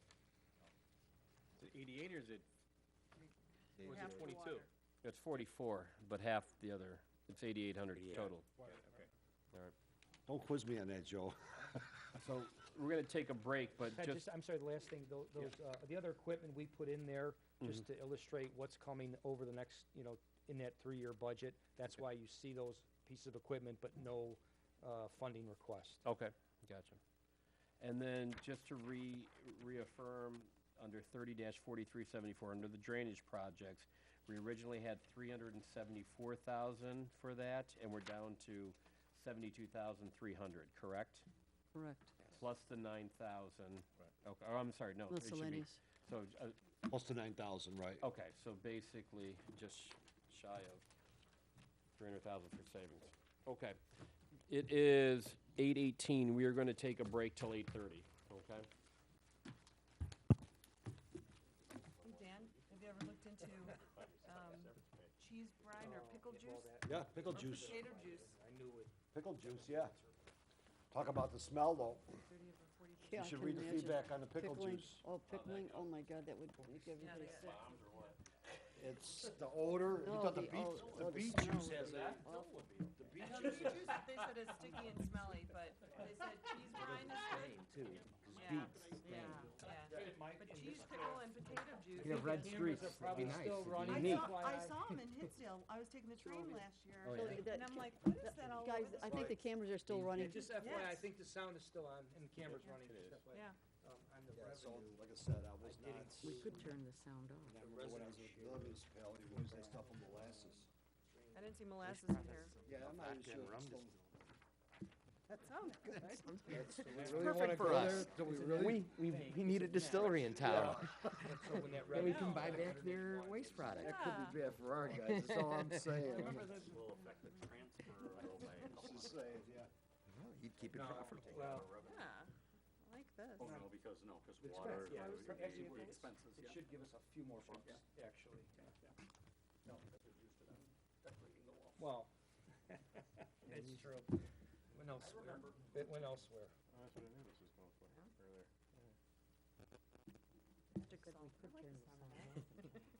It's magic salt. No, but,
Oh, yeah, he does. He likes to explain it.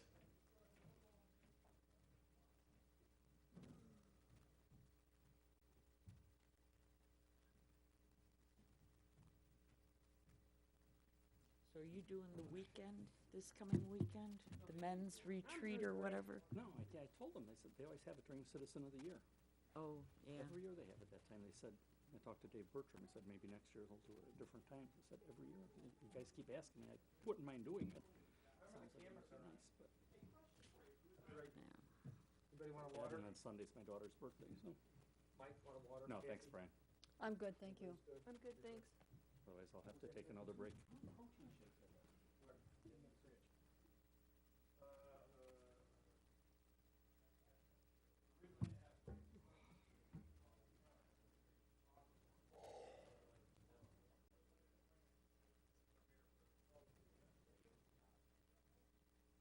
Saw Scott on Sunday for Yeah, our Christmas get-together. yeah. Showed us pictures from his trip. He went to Far East over 3 weeks. Oh, almost wow. 4 weeks over Christmas. They showed us the 100 pictures. Of the 100 pictures, there's one of he and his wife in front of a beautiful waterfall, Scott. One of he and his wife need a in 30-second like warning, the middle or- of a crowd, like on New Year's Eve, and When you're ready, worse say than just you can 30 swear seconds. how proud You all it right? was, and about 98 No, pictures we of different got food they some had. time, but we soon. How weird enough. it was. But Scott's always experimented with Close. snake We may and go a little bit and- early, Oh, depends God, when everybody oh, gets God. back, so. Yeah, especially the Orient, they do that stuff, exotic Yeah. stuff. I know when we went to China, I was surprised. They No saw a worries. pet shop. I said, I gotta go in there and see if there's really any pets. They really have dogs My and daughter cats. went Cleveland Crowding this you out, weekend Joanne, for huh? a 10-day Crowding trip you to out China. tonight. Oh, no, For it's- her company. Nice Hey. last week, we went on both sides here. Sorry. What a fun. Who's going to China? My daughter-in-law, she works for Reynolds Products, and tell her. they're sending her to China for. China or Hong Kong? China. Tell her to bring But a lot she's of gonna go, granola bars. but they're gonna send her to, she Yes, sir. gets, Whether or not we get she your gets water. 2 days in Hong Kong. We'll figure it out. In addition to that, they said just for We will some figure it out. relaxation. But she'll be dealing for 10 days, she'll be dealing with them. Tell her to bring a lot of granola bars. Once you get to Hong Kong, everything's fine. Once I got to Hong Kong, Outback Steakhouse, this is wonderful. The rest of the trip. Well, we I think were the same fighting thing over too, white at rice the and same broccoli. time. You know what I mean? Everything You know, else had my legs and heads on it. And My sister-in-law was a buyer for, when there was a clothing store for women that has since gone out of business. But she'd go to Hong Kong, and you'd walk down the street, and they'd have carts, and they'd be selling the fake. They can't do that anymore. They Now- can't do it Yeah, anymore. now they give you a menu. It's like going to a restaurant, give you a menu, and then they take you down a dark alley. Because my daughter Fake wanted what? one. Fake The polo knockoff. shirts, fake Rolex Oh. watches. She'd come home with 2 or 3 Rolex watches for me to wear, but they were all fake They looked Where like was they that? looked real, China. Oh, but they were Hong Kong. But now they don't allow them to sell them on the street anymore, so as you're walking down the street, they have like a menu, like a restaurant menu, and they show you, and if that's what you want, then you Two follow them, Rolexes, like down please. this dark alley, and we went down this dark alley. Come home I with told my polo wife and we'd have younger polo son, I shirts stationed them and a out in Louis front. I said, Vuitton. if we're not out in 10 minutes, come and get us. We go in, we My climb daughter-in-law up won't the buy third that for me. She floor won't do into it. this, you think it's a blackened building and everything. We do, They we open do. the door, fluorescent You wanna- lights, I mean, it's like. You a wanna go to Capitol beautiful Projects? showroom. And then my daughter, that's what I Okay. want. I said, "Oh, this is not how you negotiate prices. It just, I want that house really bad. so, in fact, my wife took one when we went to Hawaii. She got this right Dolce and Gabbana. I'm not in with these things or whatever, but she liked the knockoff of that, and it was really nice for on our trip to Hawaii. Or there, Well, like those the Rolex second day, watches were and nice. the thing is just They looked peeling real. like a lemon. But it was 10 years ago. So I mean, she I got used to 10 wear years that out to of work, it. and people thought, you wear a Rolex watch? It's probably actually worth the cost of the trip to go back and buy another one over there.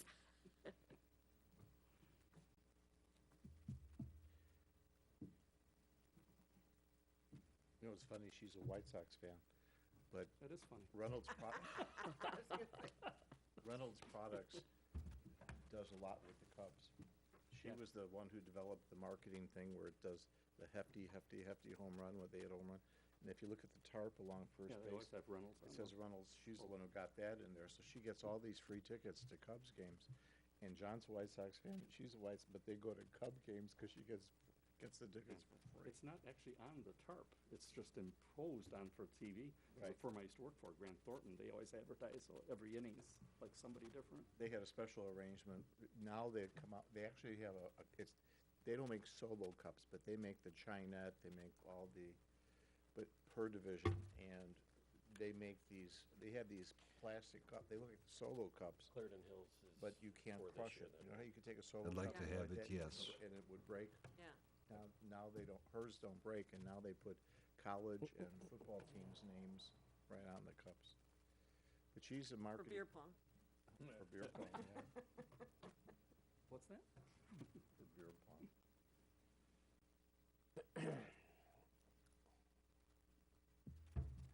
There's this guy, Pat Tomasulu, who I guess he did the weather on the morning show on WGN. Now he's got his own program. He's a sports guy, wasn't he? Yeah, and he's got this half-hour program, and it was hilarious. But he talked about people who put their name in on the waiting list to go see Bozo, but never got to see Bozo. Oh, wow. And these are adults now, and this is all fun.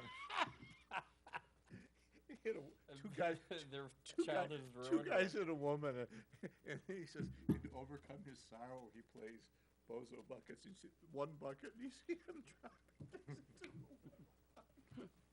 The segment sponsored by Your Story Counseling in Lyle. Hello. It's hilarious. Do you want to cry now?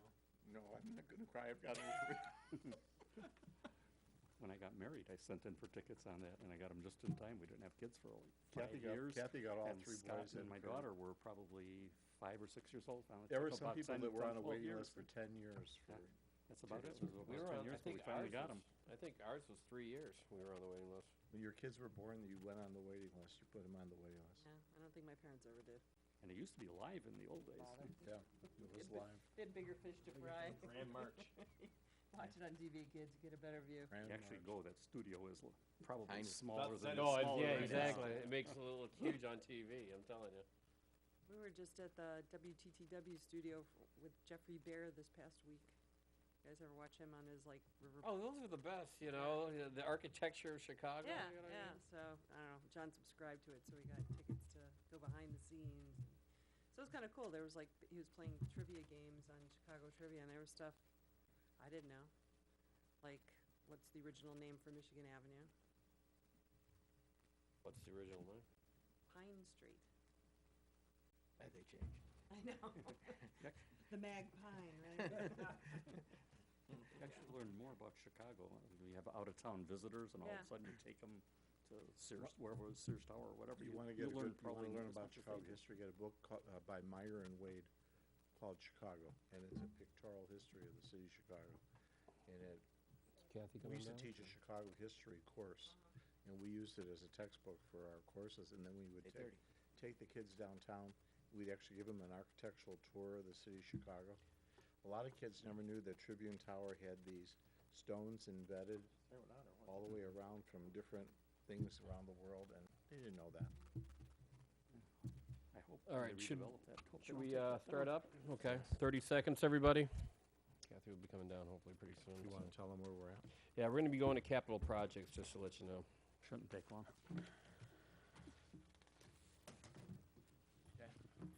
Oh, big money. All right, let's go to capital projects. Let's start with revenue.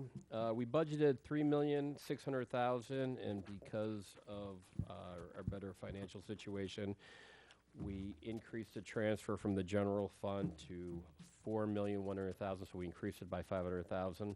Our property taxes, we budgeted $195,615. We actually came in at $199,785,000.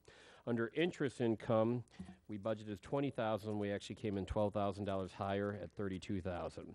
So our total revenues we budgeted for FYE 18 was $3,815,000. We actually came in at $516,000 higher at $4,331,785. Under capital and expenditures, ditch drainage projects, we budgeted $1,321,600. We actually came in $21,000 less at $1,300,000 even. Sidewalk replacement was $92,000. We pretty much came flat with that, as well as crack seal program for $150,960. That's where we came in at. Under curb and gutter program, we budgeted $415,645, but as you see, it was only $200.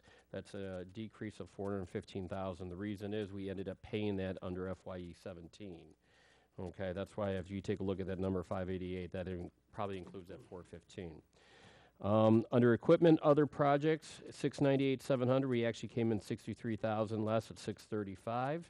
Under street reconstruction, we budgeted $1,439,034. We actually came in $74,000 less at $1,365,620. Our bond payment was $196,615. We actually came in $1,000 higher. And consulting professional services, we budgeted $47,005. We came in $2,000 less on that. So our subtotal expenditures, we budgeted $4,362,179. We actually came in $575,000 less at $3,787,323. If we go down to take a look for our fiscal year change, for FY18, we were planning a budget of being in the hole of $546,000. We actually came in a positive of $544,000, which gave us a complete difference of $1,091,000. Our available balance at the beginning of FY18 was $5,379,000. Okay. We turned around. We did not use our reserve balance of $500,000 for the budget. So we estimated that we were going to come in at $4,814,148.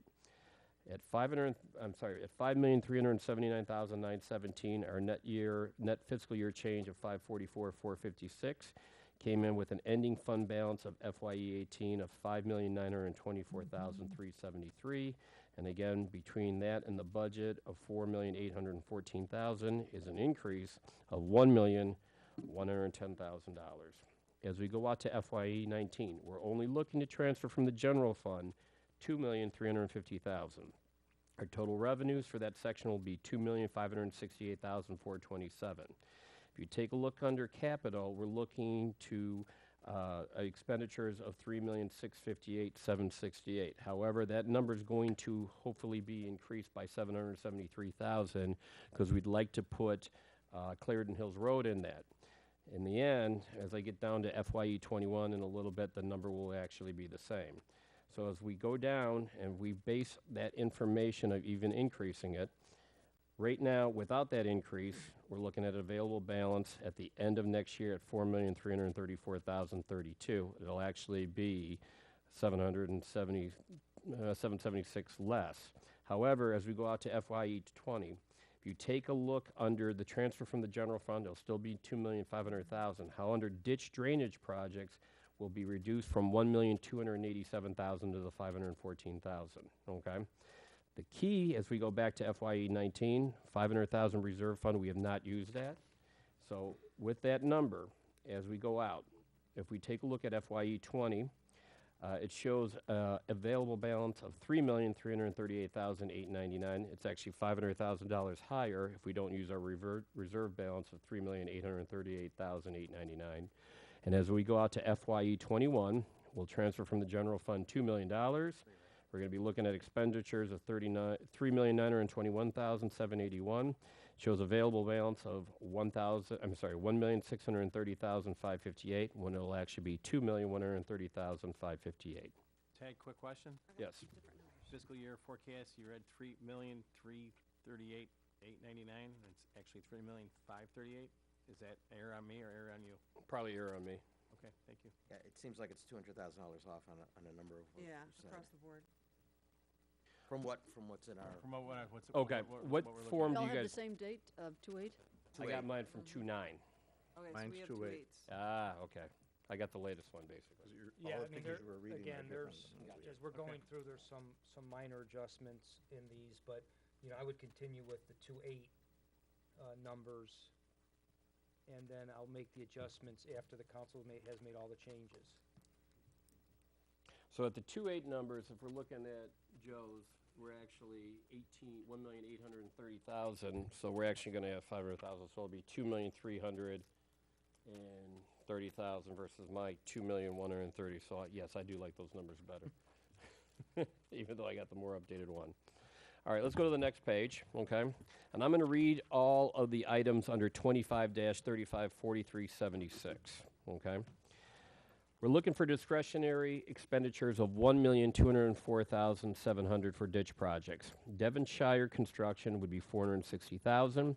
Dale Road, 67th Street to 68th Street is $164,500. 71st Street, Richmond Avenue to Community Park is $217,000. Eleanor Avenue to Plainfield Road to Janet Avenue is $171,000. Evergreen Drainage would be $18,000. Clifford, 8631 to 8668 rear yard R&R under drain, $17,000. I got to check that address. Anyway, Baker Road and Hyinga rear yard drainage replacement, 7600 to 7700, $23,200. Under Beller and Spring Green, rear yard drainage system replacement, 2900 block, we're looking at $25,000 for that. Under Headwall, undermining driveway, reditch and enclosed frontage, that's $48,000. Seminole storm sewer manhole rehabilitation of $41,000. And as we go down to Winterberry drainage, it's $20,000 for an entire section of $1,204,700. Once we complete these, and this does not include Clarendon Hills Road, and Clarendon Hills Road would be $773,000.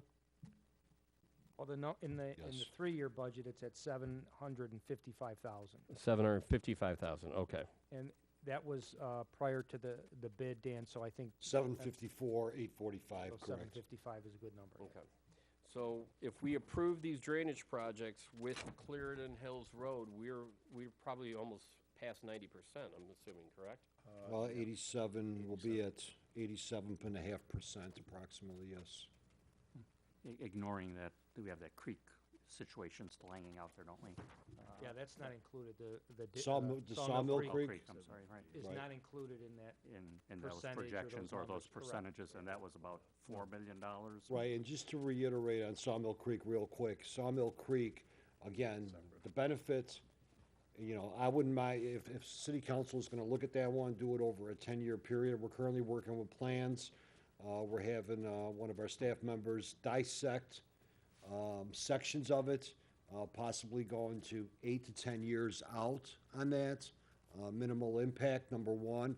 Number two, the reasoning behind that is that there's really a low effect, if you want to say, on the overall project. So in other words, we probably wouldn't see on a 25-year rain event or less, you'd see a significant improvement.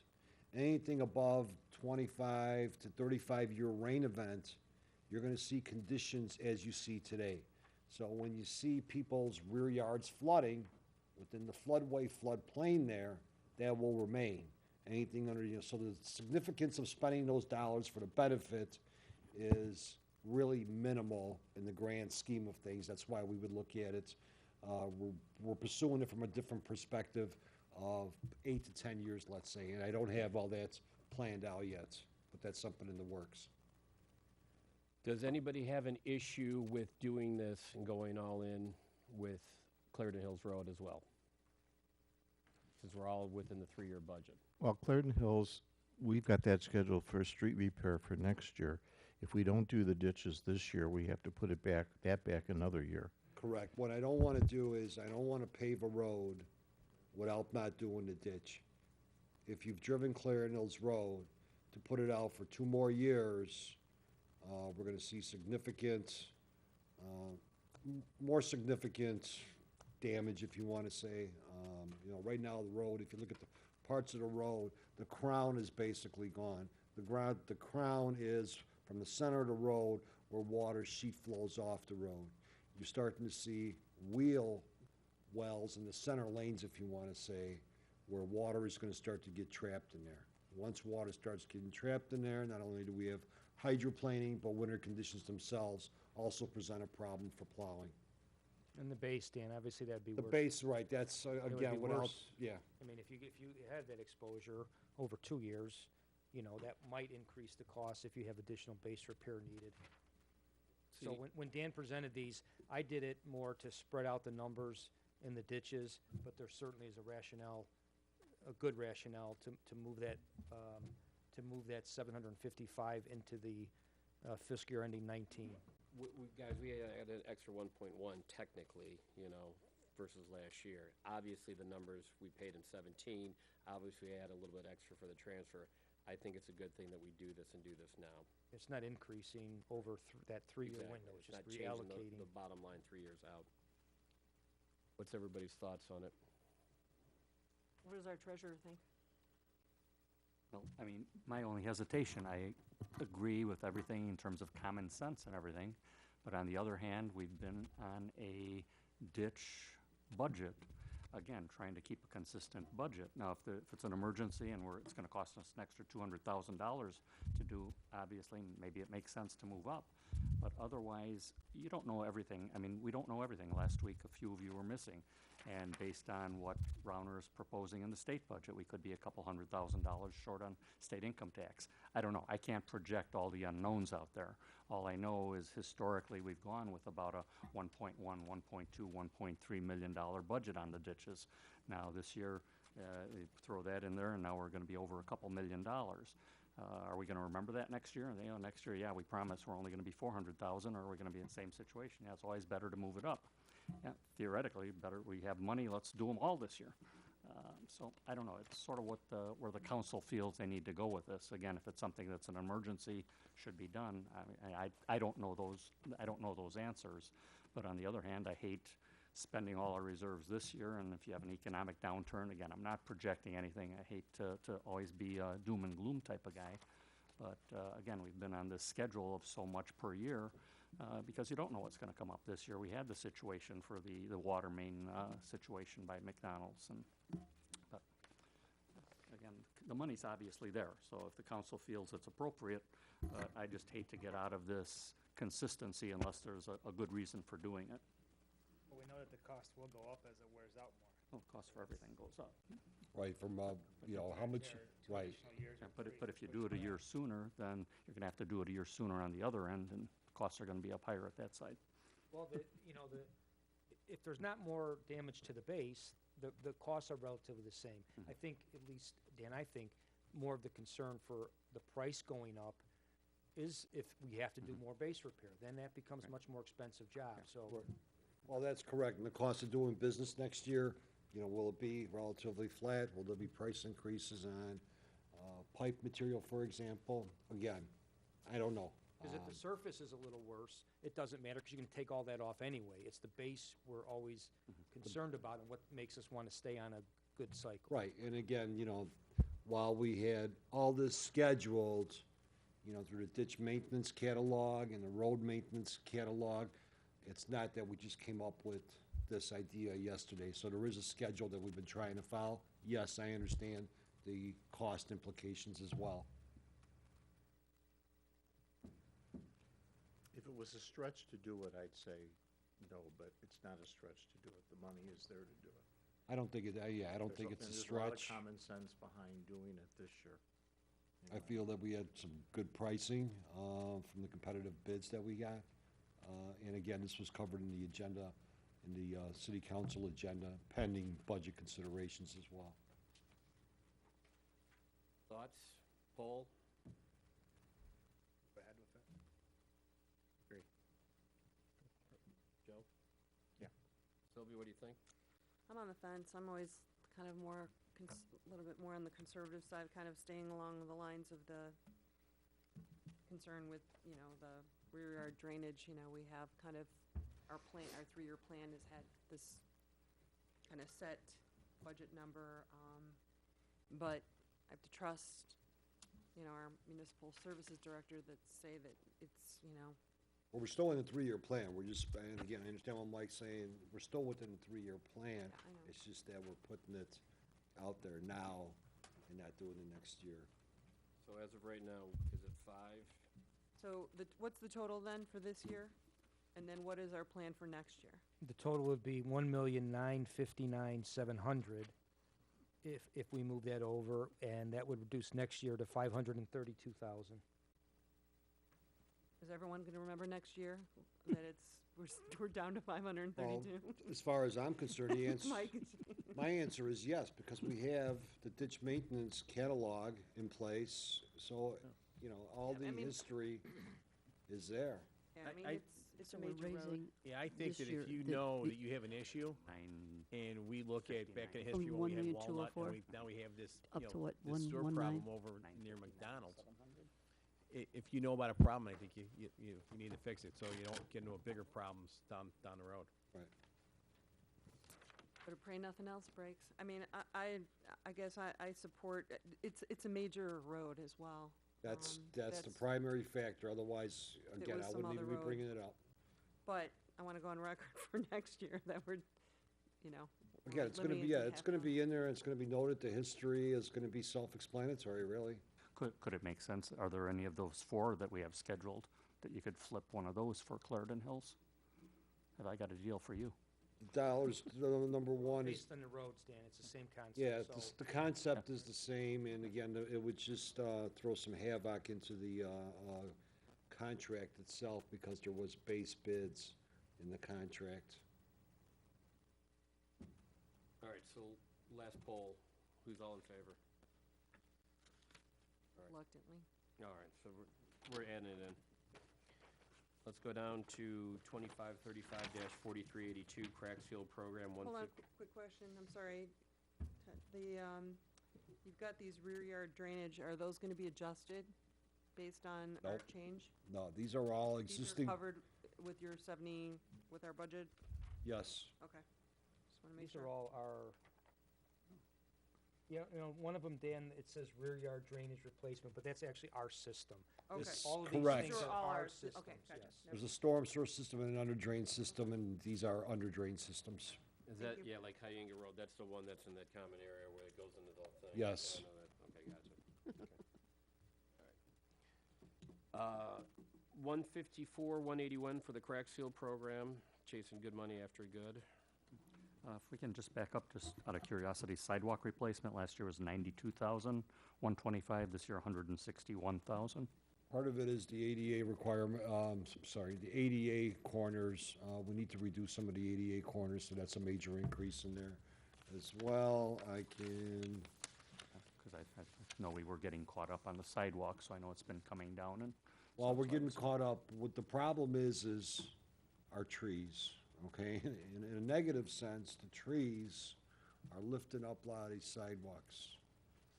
This year, a combination of what we had identified late last year in conjunction with the ADA corners, how some of them are worn. We're going with a new system now. It's a plate that gets inserted into the concrete versus the colored concrete that you probably see all around. A lot of that colored concrete is, it's been in place now for almost 10, 12 years. Yeah, I know, 2005. So, it's time to start replacing some of them.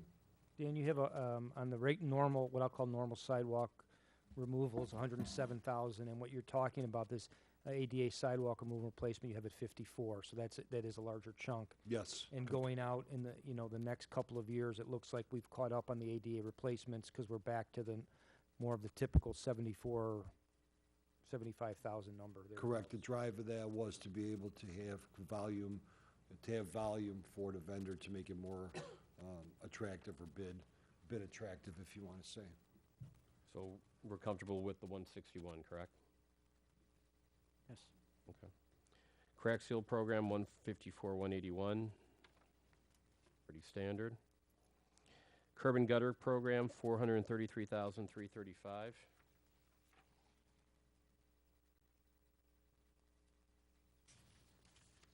Last year was only 415. That's, the drive of that is the percentage of curb and gutter as it relates to the road Great. program. Correct. So we go down to street reconstruction, road program and shoulders, 1,395,000. That gives us 5 miles this year, doesn't it? Yes, 5.1 actually, and 1.395. I believe the figure might be a little bit lower. I'm not sure if we had a chance to revise that for the budget yet. Brandon, I'm not sure, is that the road, the latest? This is the original, Dan, so this Okay. is not yet the road bid. Yeah, so I want to say it's approximately 100 to 150,000 less. I could pull up the agenda memo from last night and Okay. double check that. Any issues with streets on that? Go down to One select, question I got, and it's not actually in a budgetary question, it's a part of the logistics question. It looks like a lot of these roads are together, and like Mayor Weaver alluded to earlier about some of these detours, like, for example, 71st Street from Richmond to Community Park. A lot of these are adjacent to Clarendon Hills Road. You see any issues with detours during those times? And one thing that comes to mind is the 4th of July parade down 71st Street. We're very, very cognizant to scheduling, all the logistics. Again, we plan the events. My goal is to start, pending budget approval, starting early, with the concrete program, the ditching. And again, the key areas are gonna be, where are all the events happening this year? So we've got all that scheduled. We've never had a problem in the past. Notification, we're very good about that. So we've had no logistic problems I at think I all. was just thinking it was just a parade route, that's all. Understood? 68,000 for selective base repair, pretty standard. That's actually coming down a little bit. I want to say that's 61,000, so that 1,463 figure is going to be down about 150,000. For more in the early 1,300,000 range. Okay. Yes. Any issues with it? Nope. Street engineering, road cores and testing, 33,000. What do we use? That's pretty standard what we use every year, isn't it? Actually, it's been flat, yeah. And street engineering bid prep, 14,000. Same thing.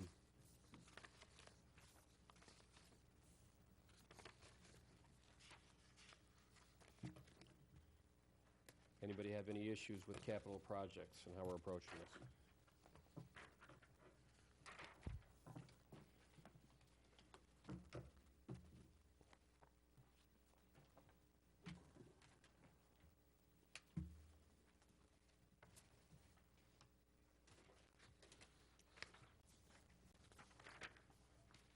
Okay, guys, we're gonna go and start with water fund budget, or is everybody, what's everybody's thoughts?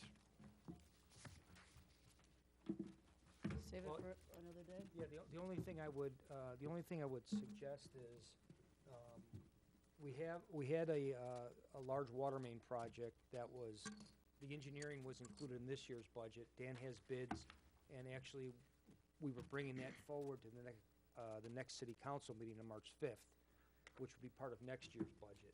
And because of the bid timing and things, Dan, I don't know if we would be able to hold that off. It would be nice if we could, move forward with a council approval of that project, but we're not that far in the budget yet, so that would be just a little logistics Is that under, issue. is it under the water fund budget summary, or? Yeah, that's in the, It's appreciation. it's in the water Yes, and depreciation. Should we just do water depreciation right now, or do we have to? Well, Well, maybe the thing, Brian, because we are talking about having a bond issue relative to this. yes. And maybe that's the concept to get out, so you can make sure you can keep moving in Yeah. terms of city council agenda Yep. for moving forward on that, because the problem we're gonna have, the feds are meeting in the middle of March, gonna raise rates, obviously, probably again in June. They're just calling for at least 3, maybe 4 more rate increases. So if we are going for a bond issue, as you probably all remember, last year I said, well, if we knew could get our arms around how much the amount was going to be, maybe it made sense to do it last year. Well, we got pretty lucky. Rates haven't gone too crazy yet, but they have been moving up. They've moved them up several times, and they're gonna be moving up again in the next month and maybe in another month or 2 after that. So the sooner we can get this in place, if that's the direction we're gonna be going, obviously the lower our interest rate is going to be on whatever it is we're gonna be going with. Yeah, the plan I had, Mike, was laid out, and I talked to Ted earlier. There's about 4 or 5 approval items prior to the bond issue. Right. That I was going to bring to the admin committee Monday evening and then put on the council for approval, not knowing where we would be tonight, but. Right, but is there anything that you need to get done tonight, I guess is all I'm asking. exactly. Is it worth staying 10 or 15 minutes extra to do something? Do you need anything done tonight, I guess is my question, more of you. But because the things I have, we are gonna go to the council meeting on Monday anyway. I'll give you an example. Spear Financial, our consultant, they have given us a proposal to take us through this process. We have an attorney proposal. We have the bond rating costs. and a reimbursement resolution, which is nothing. But I could put all of those on the council agenda. Nothing really starts working at that point. It just gets me the approvals. So it's more important Monday to get those things. As an example, if the council approves the agreement from Spear, we don't pay any money out until the bonds are actually closed, which we were planning for in April as part of this whole, issue. So I don't need anything today, as long as the council's comfortable with this coming up Monday. I mean, would it be beneficial to go over the water depreciation fund? It'll take 15 minutes probably. I mean, yes, no? Yeah, I think it wouldn't hurt. It probably, there's no water rate increase this year. We have one staff member we're requesting in the water fund, but I guess it would be helpful in the depreciation. Yeah, sure. I'm just, I'm not talking about the water fund budget, just the skipping. depreciation project. Exactly. That's really it. I think it would be good to get that information Yeah, to good, the I'm council fine. members even before we Page is that on? present That's them gonna with be the cost for mine's some of these page things. 149. Yes. Yes. Okay. So let's go over that, okay? Let me know when you guys are all there. You all there? There. Okay. And Ted, maybe I can give an overview, because Sure, please, go ahead. what we're looking at, again, is this budget over a 3-year period. And originally, when we prepared this budget, we were looking at a bond issue of $4 million. Dan had a favorable bid on the water main for Plainfield Road. So we have a new bond amount we would only need at $3.5 million. And that would cover projects over the next 3 years, which are primarily three water main projects. The Plainfield 75th to Tennessee, that wouldn't be $1,900,000 anymore? I'm sorry, let me just open my spreadsheet here. I got one more I want to open. Sorry. Dan, if you have those numbers, go ahead. I Right, just want to with the water main will be at, I'm sorry, I'm looking at the notes. I want to make sure from last night.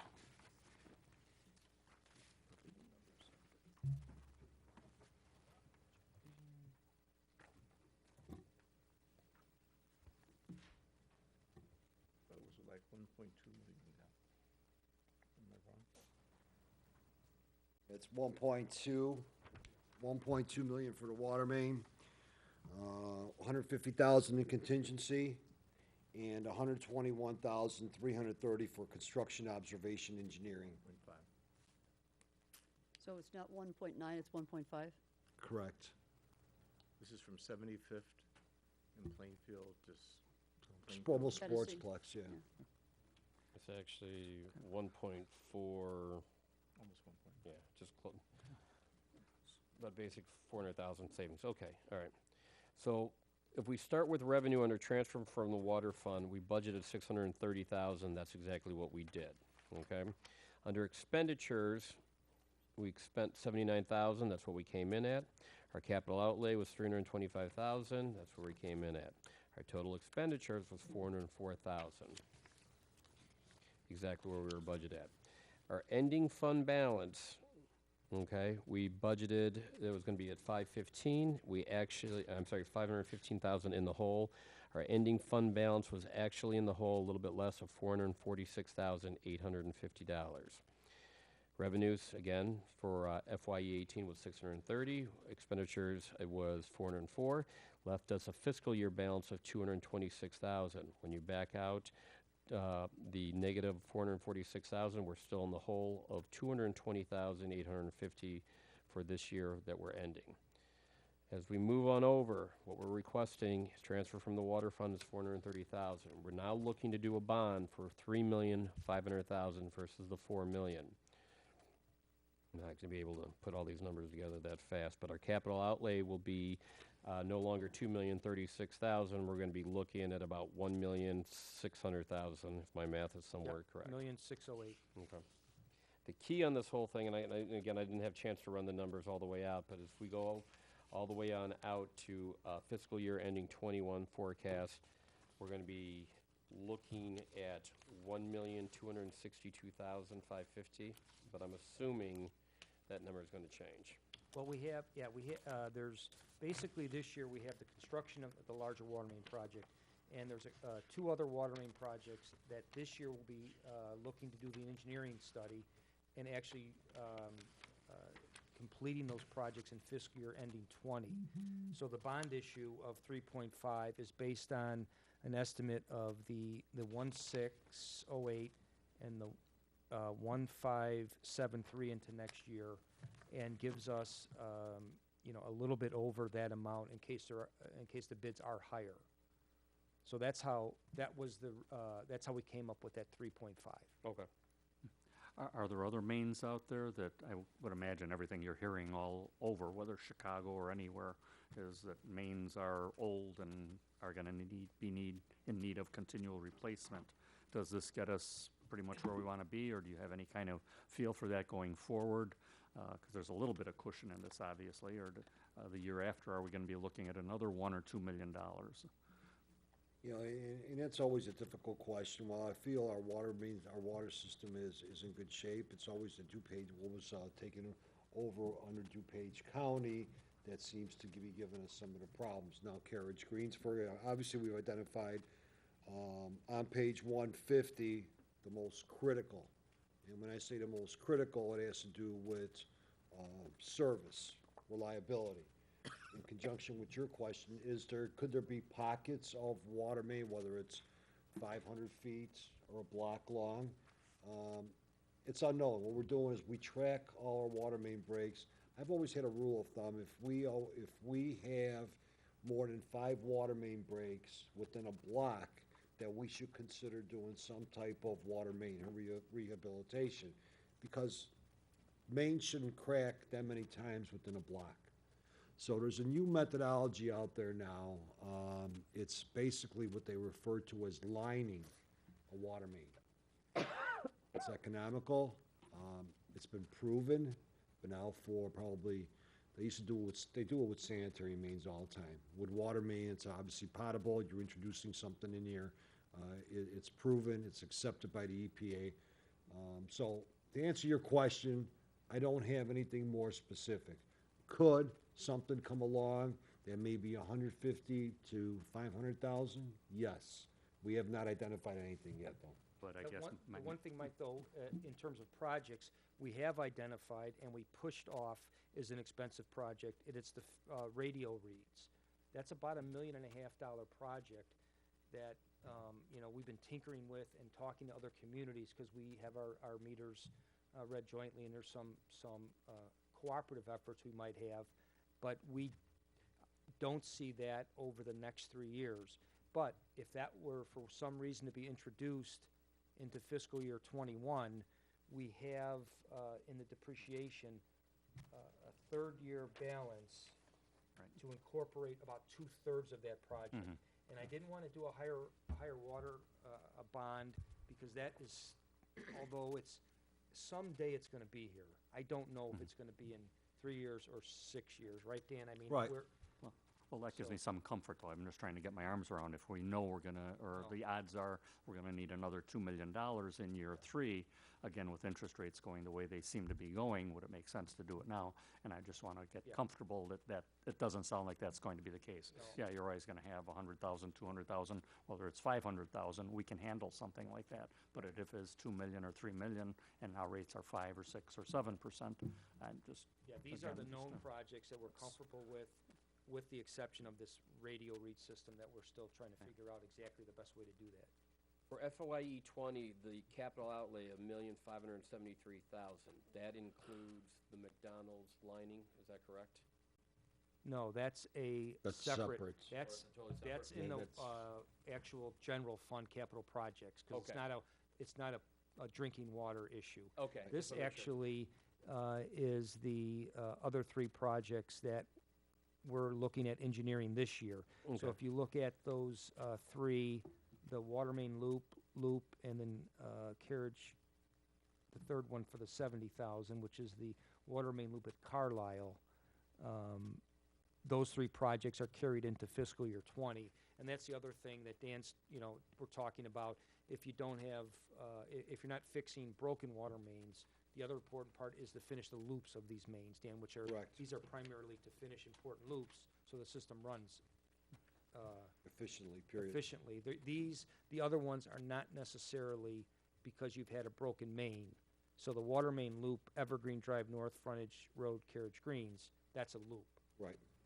And the only other clarification I'd like is the repayment on these bonds. As we issue these bonds, there's no repayment indicated on the water depreciation fund. That's because it's reflected in the water fund. Is Correct, that- yeah, the that's- actual annual So principal and that's interest. part of the debt retirement that you've got reflected, Correct. projected out. And when I Yeah. originally prepared the budget, it was based on a 4 million. 4 million over 20 years. Right. So this will be less money, a little shorter period. So it will actually increase the annual principal and interest a little bit, but over the term, it'll save Lot of money. $900,000. Yeah, Ryan and I discussed that. They offered us terms of either 12 or 20 years, but to go that extra 8 years would have raised the interest rate between 3/4 and 1%. And on that size, it would significantly increase the capital outlay over that time, as well as committing to 20 years. And something else is bound to come up within the next 20 years. So I was more comfortable, especially since we can get the lower rate by compressing it into 12 years. And then you have that flexibility if something else does happen in the later years of that, you've already got this one almost paid off. So, if the council feels comfortable with this, this financing plan, we'll move forward with the approvals, and then the projects will be approved. Ultimately, the bond will be approved, like I said, in April. The only other item for Monday's night's meeting is our current water bond. We have the water bond abatement ordinance, because those were general obligation bonds backed by the property tax. We abate those because we have sufficient revenue in the water fund. So that will be an ordinance, although we haven't gone through the water fund. We have abated that since I've been here and before, Mayor. You probably have abated that forever. But I just want to make sure everybody knows about the bond, so again, so there's no 12 years is a smart surprises way of next doing it, week. Michael, so we're gonna probably cut it off now. Here's the big question. Are we going to have another meeting a week from tonight, or you think we gonna, because we have basically unless I'm mistaken, water fund, municipal services, and then, the MFT and Terra Hill. I think we probably would have one more Okay, all right, meeting, that's fine. which we would then finish the water fund, because we are asking for a new employee, and the MFT. don't wanna rush it, Yeah, okay. the MFT and the other ones are very, very simple. You do those Right. in 2 minutes. But the water fund, it'll take another meeting. Okay. We're talking next Tuesday? And I believe Alderman MacGyver, you had questions. You should probably, about the agreements, you have those questions you want in conjunction with the budget, or is that? No, I think it's overall just, review yeah, it's then, probably so- more of a. Good, because that'll give yeah. us a little more time to do that. Okay, perfect. Okay, so we're talking March 6th then. Correct, March 6th at 6:30 PM. Would 7 be Now, possible? if I could just suggest, No, I mean, at 7 PM rather than 6:30, is that possible? wait, one more 'Cause I don't think it's suggestion. gonna take nearly as long, right? I forgot one other suggestion. We have done this in the past. The council's already here Monday. If you want to tack a half hour at the end of the council meeting, we could cover the water fund, if that's fine with everybody. Yeah, I'm fine with That that. would Saves be, a night. yeah, that'd be, Yeah, okay. let's do that. You wanna do that? Well, then do you need another meeting? No, the meeting we were going to have on the 6th, we'll just make that at the end of the I'd rather council do it the meeting. 5th. yeah. So we would not need a special meeting date. We'll just finish up the water fund as part of the city council meeting. All right. God forbid our meeting goes long. It won't go long. Oh, no. Should we, just to be on the safe side, schedule Tuesday the 6th as well, and if we get through, we can cancel it? So we do Monday as that's- well as Tuesday? That's probably a better idea in case something happens. You never know what would happen, but it gets us at least posted for both of those. So we'll move to we'll put it right as an agenda item in the council meeting, Okay. and then we'll have it posted as a budget meeting in case something happens and we don't finish Monday. That's a good idea. Well, Everybody- Alderman Belzak is asking that it So we start do it at at 7. 7 rather than 6:30? Well, I on have the no 6th. problems with 7 if you guys, if that's. That way I Talking know about I the can make it Tuesday- here. The Tuesday meeting. What's that? We're talking about it. If we have a Tuesday. Yeah. 7 Yeah. o'clock, yeah. That's fine, I got no problems with that, so. Any other questions at all? If we have a Tuesday meeting, you bringing a birthday cake? Is it your birthday? Yes, sir. Oh, happy birthday. Thank you, sir. Gee. Thank you, Joe. Do we have a motion to adjourn, Joe? Second, Sylvia? All in favor? Aye. Good night, everybody. Email her right now. Okay. Hey, Dan?